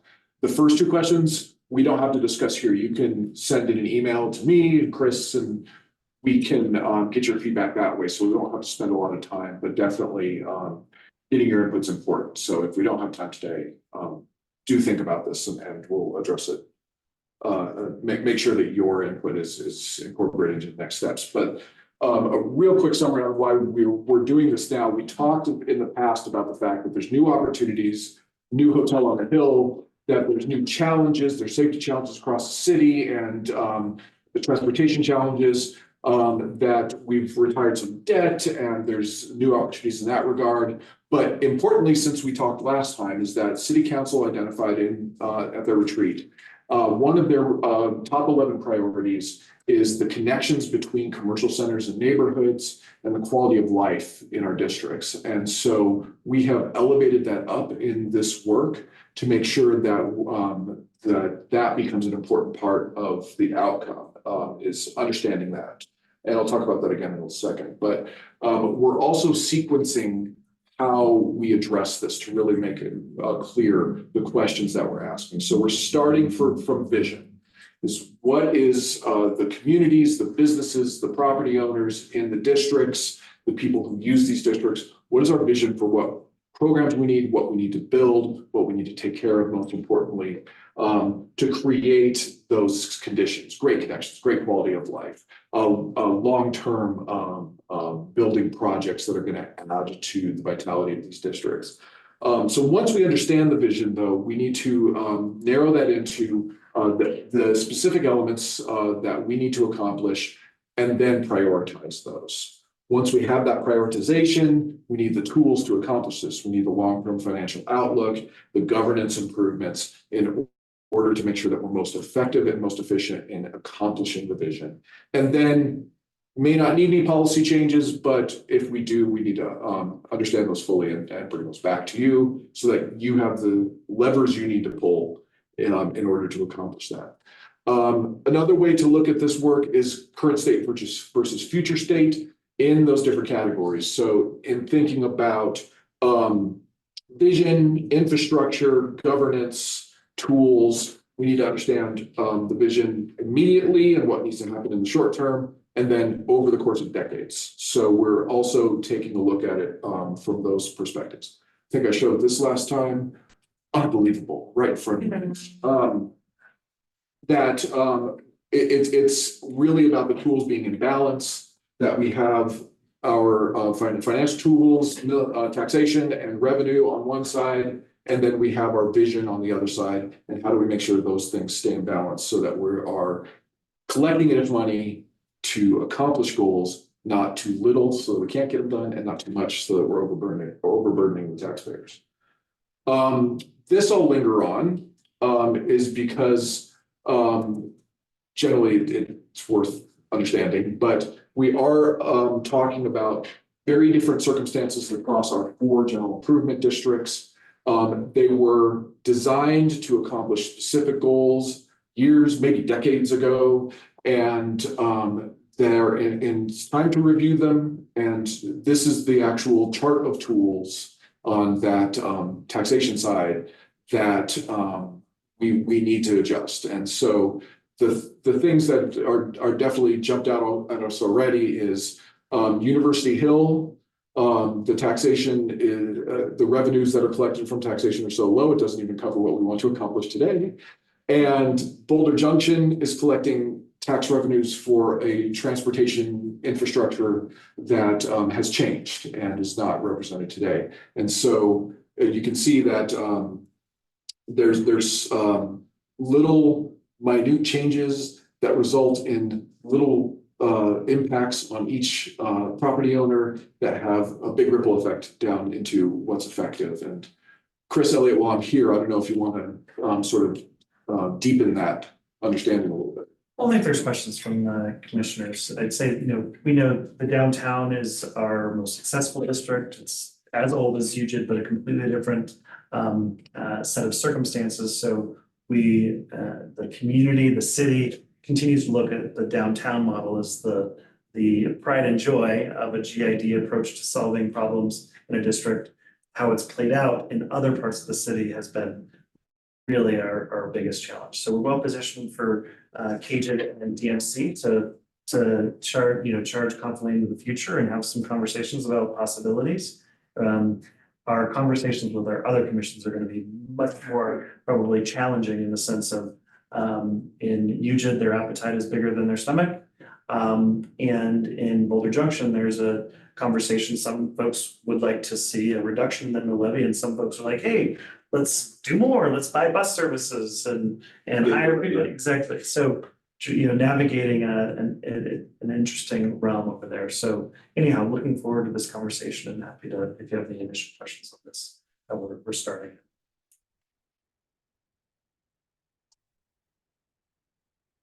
So when you talk about the scope of work that we need to accomplish this, we'll be finding a consultant. First of all, community engagement is going to be very important to understand that vision, make sure that the tools that we have to accomplish the vision are palatable and are going to work for people who actually have to pay taxes and park roads. But I also want to point out that we do have already lined up several categories of engagement. We're going to take advantage of the expertise we have within the city and engage with different departments. We're going to be consulting with you and the other commissions for the districts, keeping you apprised of the situation, reaching out to people in the community, stakeholders who are most closely associated with each district, and creating a process through conversations, through surveys, other tools to make sure that the community has their voice in that vision element of it.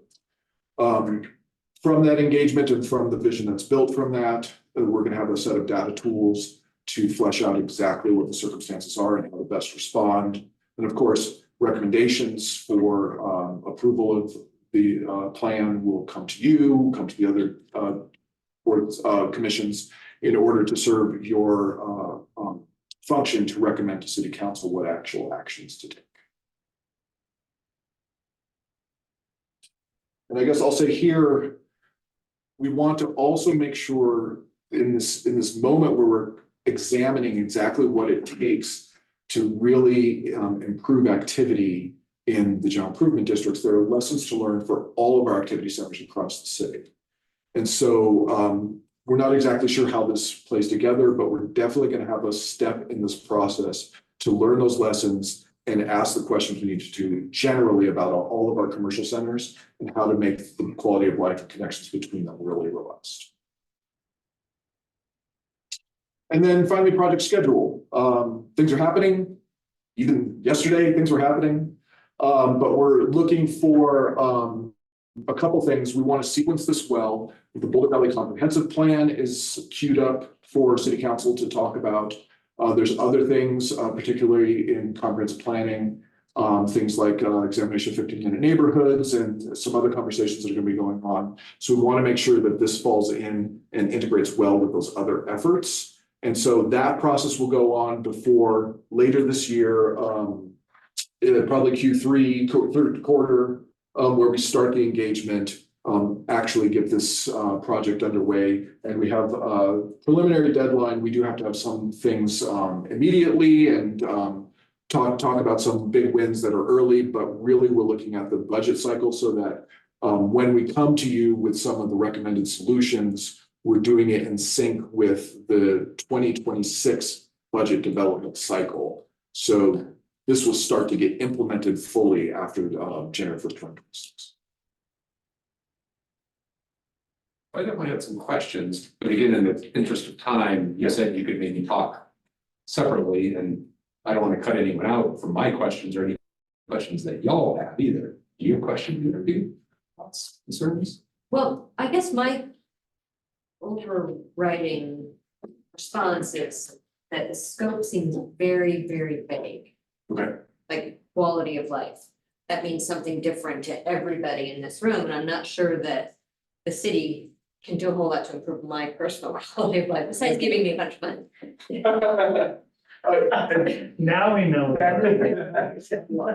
Mine's still. So I guess when you get to the engagement part, I think to have people to be able to give valuable responses, that needs to be. I appreciate it. That's a great observation. And I will say that, you know, we're kind of hitting the high level here. Sure, I get it, Right. I get it. The narrowing that we've done so far is that there are, this is not going to sound very narrow. Well, let me put it this way. KJ had built parking garages before. That was its purpose and successful results of it. The question we're going to ask is, what do we need to build for the future? What do we need to program in the future? And how do we have the tools to accomplish that?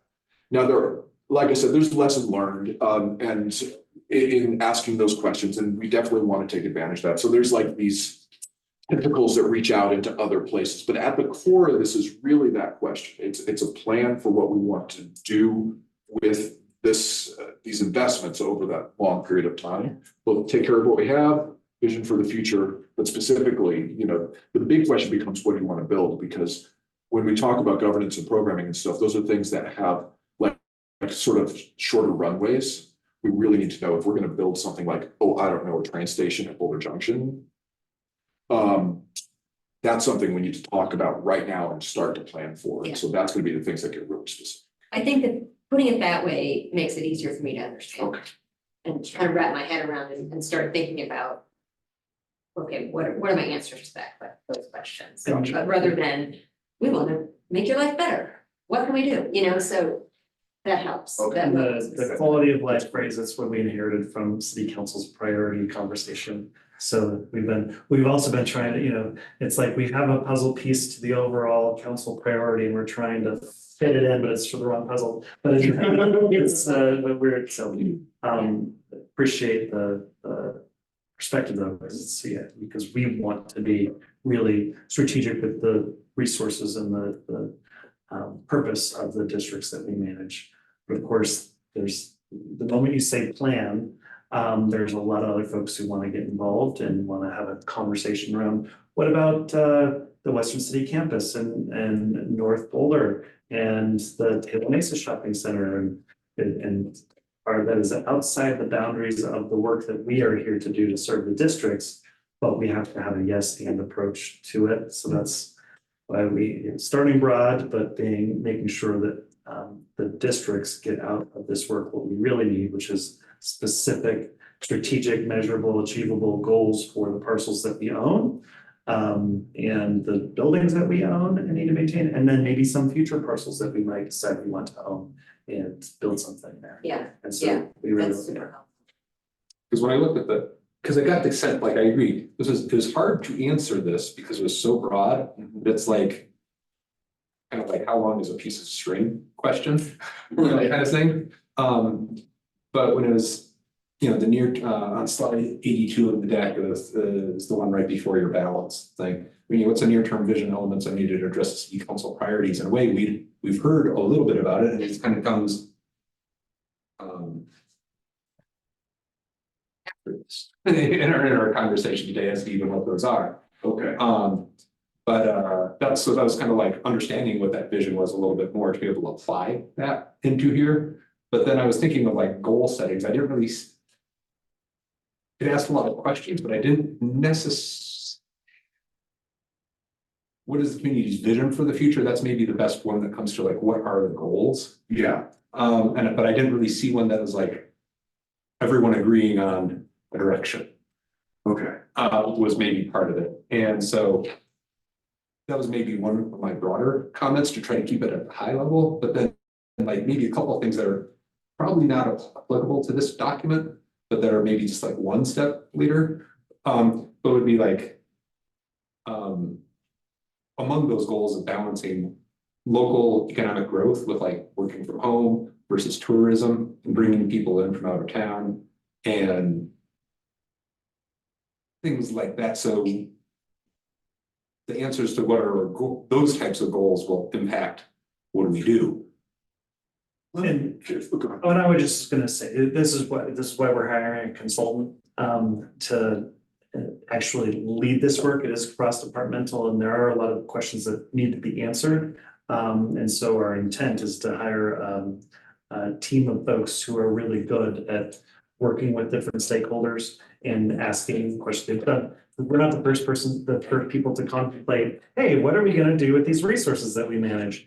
And so we're gonna be bringing somebody on who's really good at having stakeholder interviews and understanding what are the problems we're really trying to solve now and over the next 10 to 20 years, and how we're going to leverage the resources that we have access to the greatest extent possible to solve those problems, which will include a lot of things that you said. So right now, we're just trying to form a scope that attracts the right firm to come in and help us with all these questions. And our intent is to find somebody who's just, you know, fantastic, it will all make sense once we have those pieces in place. Because again, going back, so I hear you. My one little comment is to kind of barrel through all this stuff real quick. On the quality of what is quality of life, meaning like we talked a lot tonight about safety. And that's something that comes up to our board, and we've actually changed our priorities to address safety as a really high level one. And so to me, that's quality of life. My work on the drug court boards, like by helping the least, we all rise up. And so helping with day centers and rehab and stuff like that. But then it's kind of like what we were talking about with you, of like safety and stuff like that. So that's quality of life too, you know, is into a lot of this, is like, how do we make it so people are comfortable to do? A lot of people won't ride the bus if there's a lot of homeless people around or something and stuff like, so you got competing goals again. Maybe the one last comment I had on this was on the last slide of the timeline. You know, in the past week, Denver's come out with $500 million to revitalize downtown. And how did they get so ahead of the curve to be able to have an announcement of $500 million to do kind of what it sounds like this is in a broad sense? Yeah. And they're doing it now, and we're going to do it in 2 years. We're going to have an idea.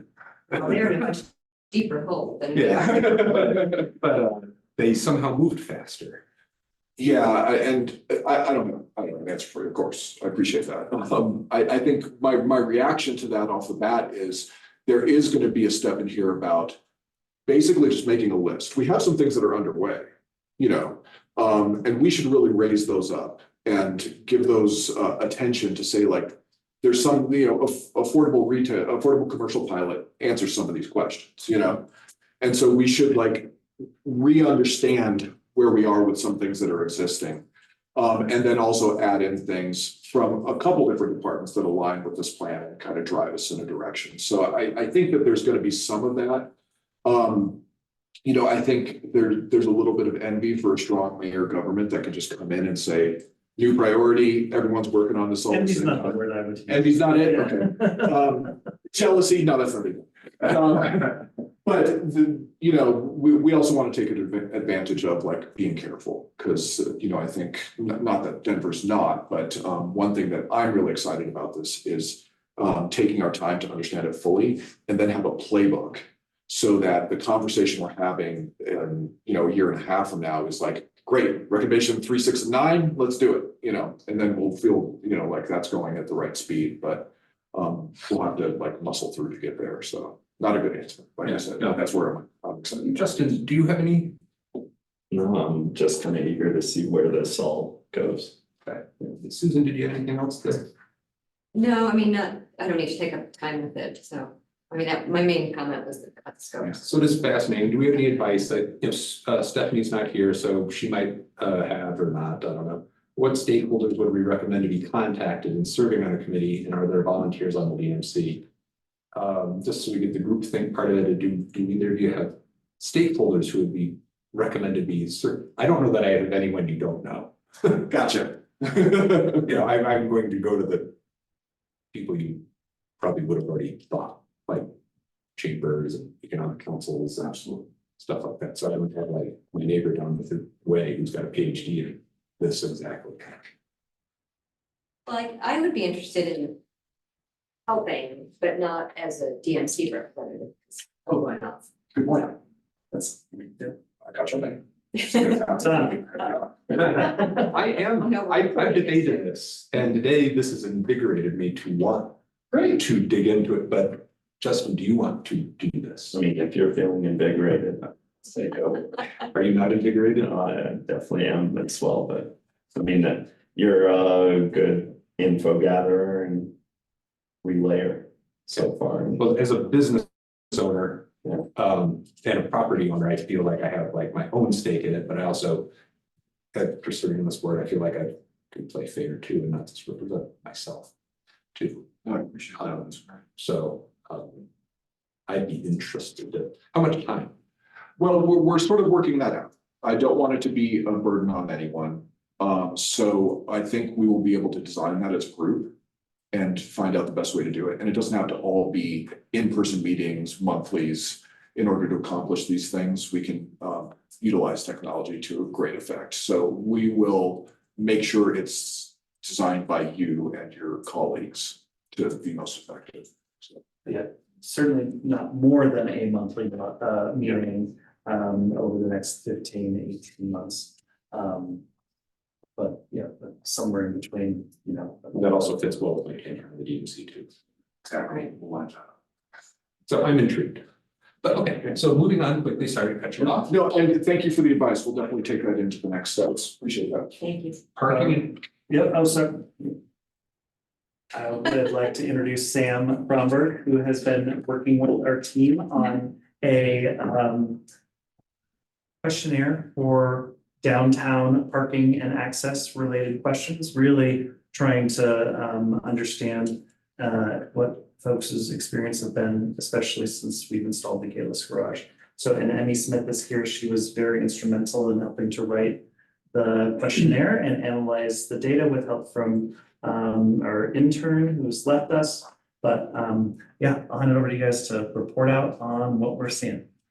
Sounds good. Thanks, Chris. And I did provide the slides in the packet, so I might go fast over some of them because you can go back and look at the numbers later.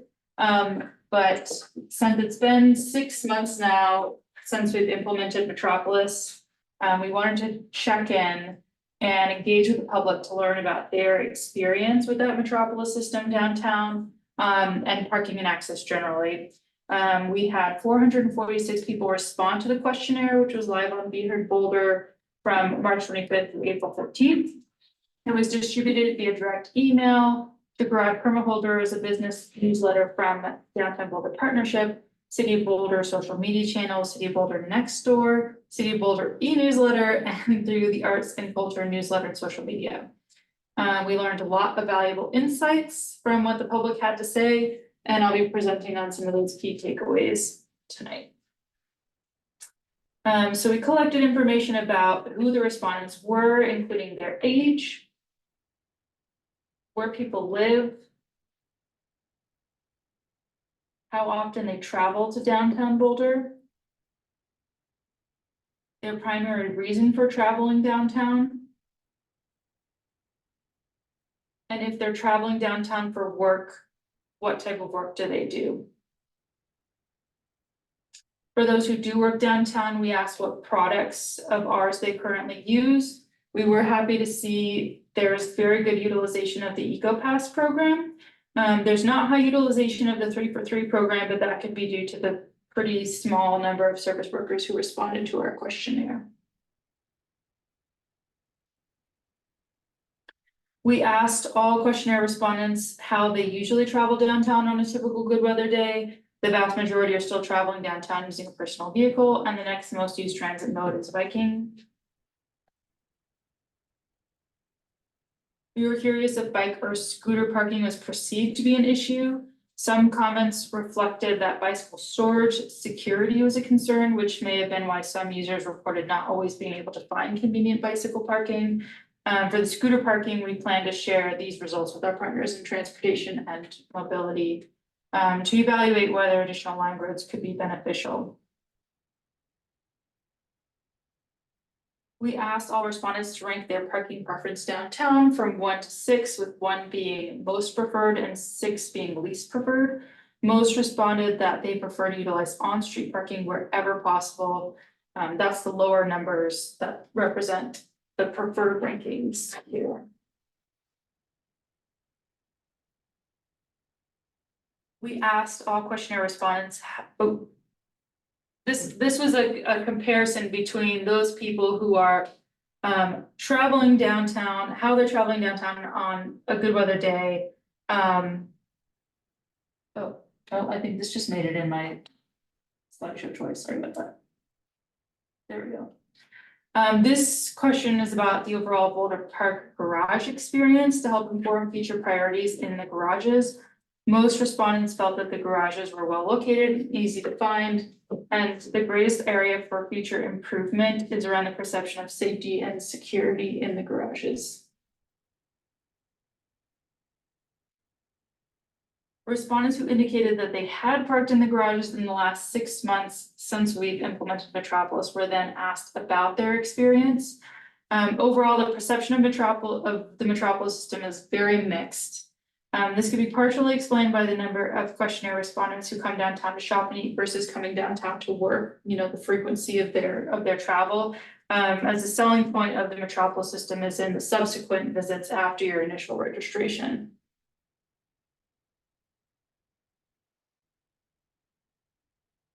This slide shows the intersection of those responses. So the frequency of travel with the perception of Metropolis and how it's improved the experience. And there's a small correlation between the frequency of visitation and the positive perception of the garages.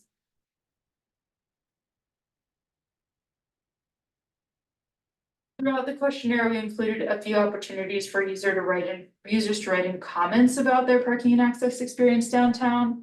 Some of the common themes that we heard were that users were confused about whether weekend parking really was free and what the requirement to register with Metropolis was while that parking is free.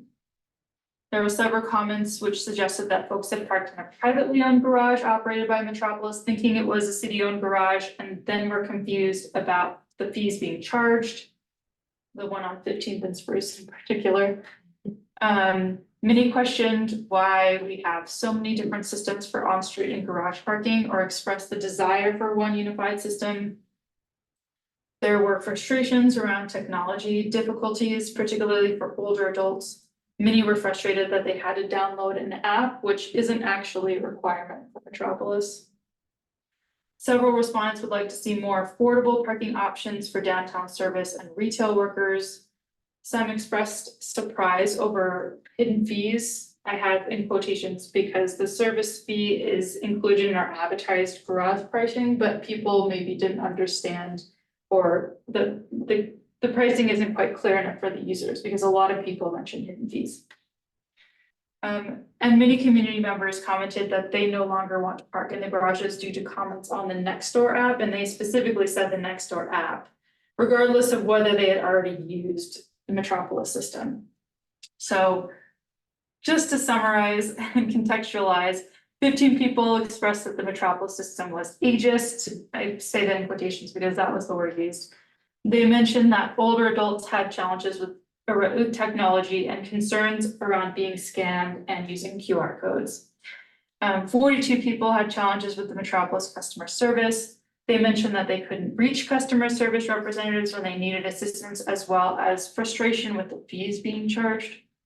100 respondents reported challenges with the Metropolis sign-up experience, some due to misinformation. They cited the need to have a cell phone, general confusion around how to register, and many people were confused about the requirement, again, to download an app. 43 comments included misinformation about how the system works. This included confusion around parking, when parking is paid and free in the garages, the registration requirements, and again, the app. And then 72 comments expressed frustration with parking downtown overall, including the number of parking systems in place. Some expressed preference for Park Mobile, wondered why we didn't have Park Mobile in the garages or Metropolis for on-street parking. And then there were a couple comments about the cost of parking downtown in general. And we got 30 positive comments, so some people actually like it, which is good.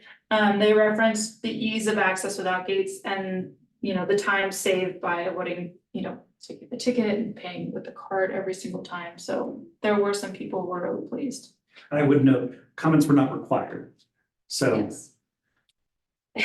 people tend to be more likely to use the comment, And space. we did share this survey on Nextdoor, so to get it Talk out. about apps that we shouldn't know. Have we inquired with Metropolis how it's going in other cities? Well, It seems they, to be, like, I'm on Nextdoor and Reddit and all these, and I posted on Reddit the other day about, got it wrong. I mean, they're not working with a lot of municipalities. We might still be the only municipality that they're working with. They do operate garages in many other cities, but most of those are privately owned. And it seems like mixed bag.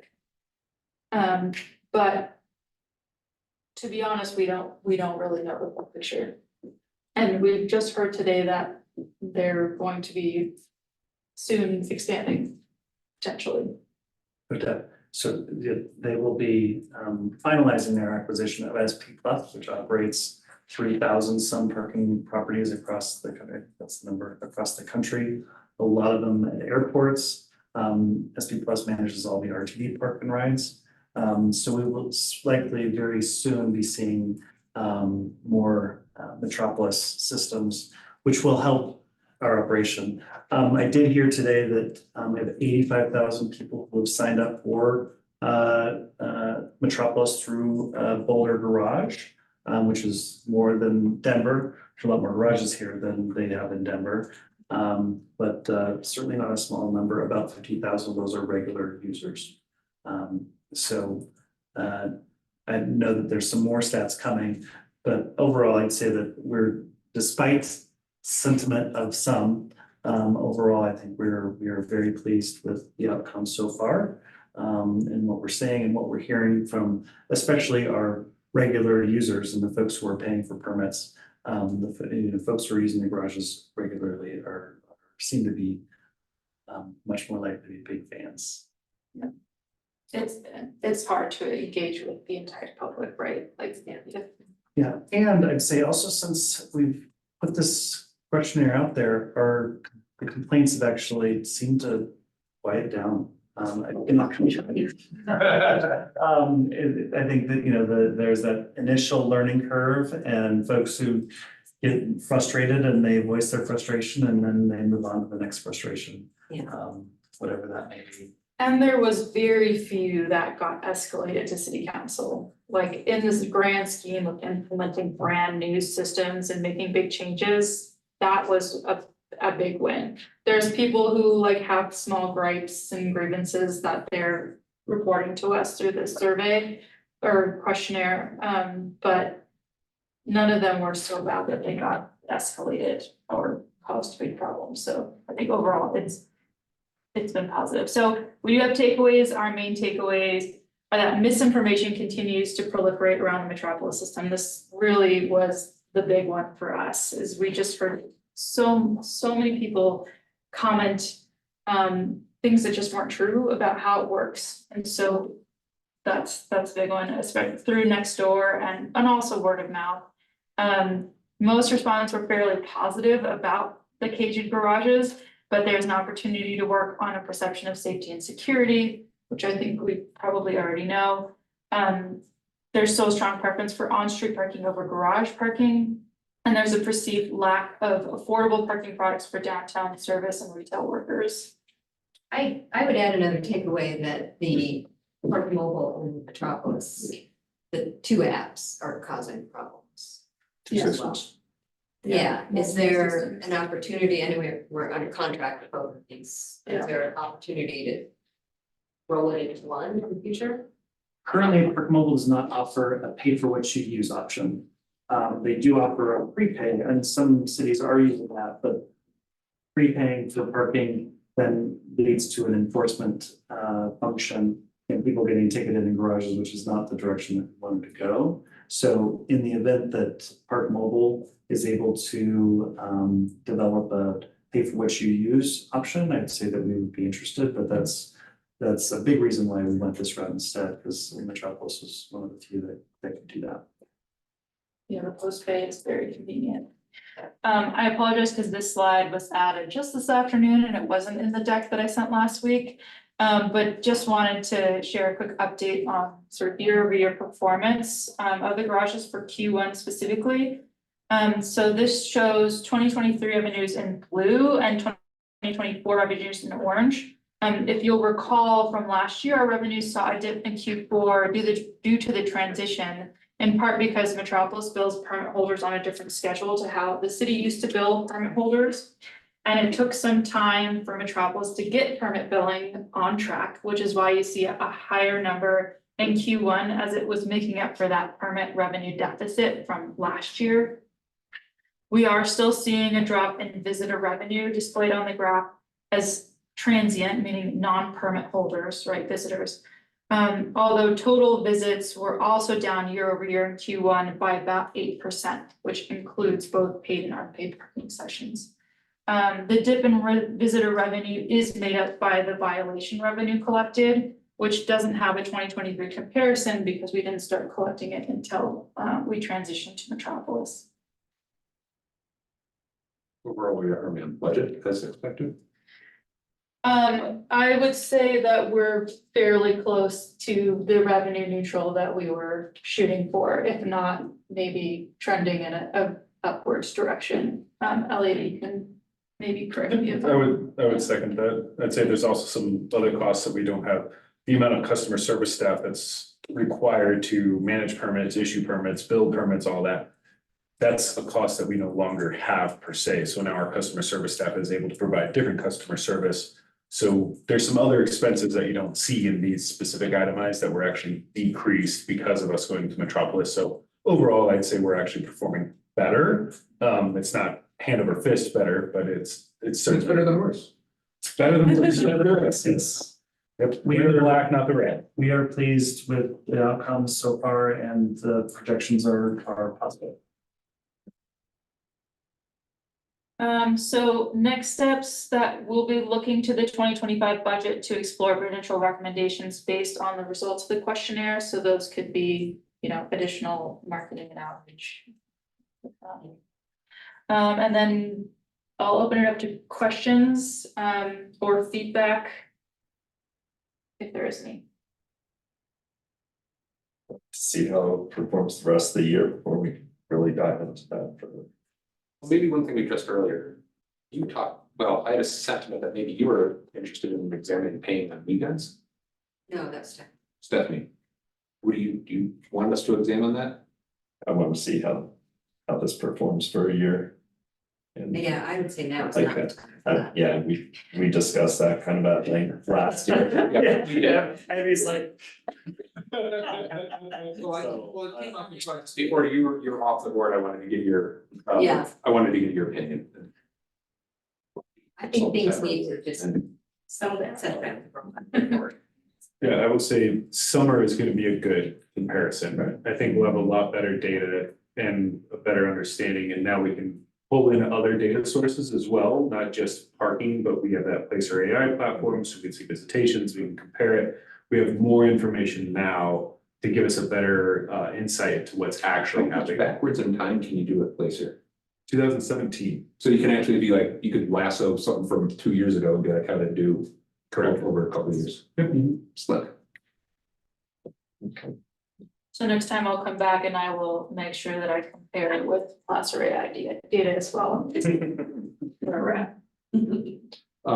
So my kid has violin concert starts very soon, so ready. Regan, I think Regan's update will be very short on the downtown Universal connections. Yes, I can make it quick. I do have slides, but I don't need to share all of them, but I do want to share a map here. Give me 1 second. I did see a slide on Reddit today about the connections between here and there. It was a Sanctioned. It's never been. Yeah. was it an encampment in the arboretum that has been cleaned up? All right, connecting downtown to the hill. I can skip through a couple of the intro slides here. This is really just a reminder of the purpose of the work and that we're really trying to improve connectivity, both through improvements to the physical landscape as well as implementing better wayfinding between the hill and downtown. So with that, we have made some progress on our temporary wayfinding signage in and around University Hill and downtown, as well as on the key corridors connecting the two districts. So that includes 11th Street, 13th Street up the Arboretum path and Broadway as well. An example of the wayfinding signage is on the right-hand side here. Just as a note that there will be several other landmarks that the signage points to. This is just one example. And there will also be several signs along the key corridors that simply point to downtown this way on one side and the hill this way on the other. So just kind of those two destination points to really help those unfamiliar navigate between the two neighborhoods. And in terms of the timeline, all the signage info is with our designer being finalized with the hopes of printing and installation on the city lampposts by or around Memorial Day, depending on how long our final feedback and the printing and installation takes. But that's kind of our goal as it stands right now. And then this is a map of the locations where the signs will be installed. You can ignore the numbers there. They correlate to an Excel spreadsheet that I had going. But again, as you can see, a lot of the signage is along 11th Street there on the pedestrian scale lampposts, going up along Broadway, and then from downtown going up 13th and the Arboretum path. And then super quickly here, just some other efforts as it relates to connectivity and broader efforts. For short-term efforts, these are more so related to things happening within the boundaries of the Hill, but things I think are important for you all to be aware of. The first being the installation of a creative crosswalk going across Pleasant Street at Broadway, adjacent to the Moxie Boulder. We're going to be working with mural artists. They're submitting proposals, working on them now, and we'll be making our selection towards the end of the month on what we want to paint there for the creative crosswalk. And then I already mentioned Roots Music Project, so the live music series happening on the Hill this summer and in Boulder Junction. I'll be sure to send that flyer around to you all. Other city-led initiatives, Civic Area Phase 2, which I've mentioned in the past, and I know you are all aware of, led by the Planning Department with support from other city departments. That includes an exploration of connectivity improvements between the Hill and downtown. Later in the year, we will begin to investigate what a cultural corridor might look like along 13th with connection to Pearl Street. And then again, led by the planning department, improvements to the Arboretum Park and the district's outlook analysis that Matt referenced earlier. And then looking ahead, thinking about strategizing a longer term wayfinding strategy between the Hill and downtown, something a little bit more engaging and larger scale. All right, that's all I've got for you. Any questions? This is maybe somewhat off the wayfinding thing, but a lot of hotels have those little things like things to do around town and, you know, the hotel channel. Can the city provide anything to the like Moxie and to all the hotels and the conference center and stuff so that there's Fortunately, we have an organization called Visit Boulder that does, that stuff? leads all of that, yep. And certainly partnering with us. I think this is great. I look forward to seeing them up and working. Now I see mural, right? Yeah. Thanks, Regan. Thank you. Thank you. All right, this will be really, really quick. Such nothing. No, It's been noticed. we have 2 eligible applicants for the 2 vacant seats. Well, vacant and wanting to be vacant. Expired. And so presumably if all goes well with the council appointment, we've already done interviews and they went well. So presuming council desires to move forward with both candidates, both seats should be filled by the next meeting. I have found one first property owner and I found another one, and he applied in time. And then I found another one, didn't apply in time. Well, we're good. What was the source of the applicants, do you know?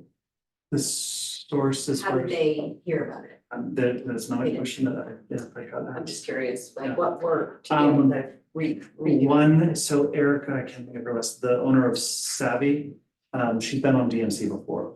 And she left town and now she's back and wanting to get re-involved, so she's got some experience. And the other gentleman, another business owner, Andy, do you remember? I can't, it's I don't sorry, have the names. it's 6, yeah. Andy. No, that doesn't, that's, yeah, that's not sound right, sorry. And if it is right, then, Oh, but Susan, we would ask that you at least join us for the very first part of the next meeting, like to do a passing of the baton and we'll do some, thank yous and appreciations, if that's okay with you. Yeah, I think, when is it again? Tuesday, July 16th. Just to confirm it was Andy. Oh, see, there it is. I got surprised. Good job. Thanks, Lauren. Was that your guy? Yeah. Oh, good. Your building faction. Yep. That concludes matters from staff. Thank you. Matters from commissioners? City council priorities. I'm not sure where that came from. As far as a matter for.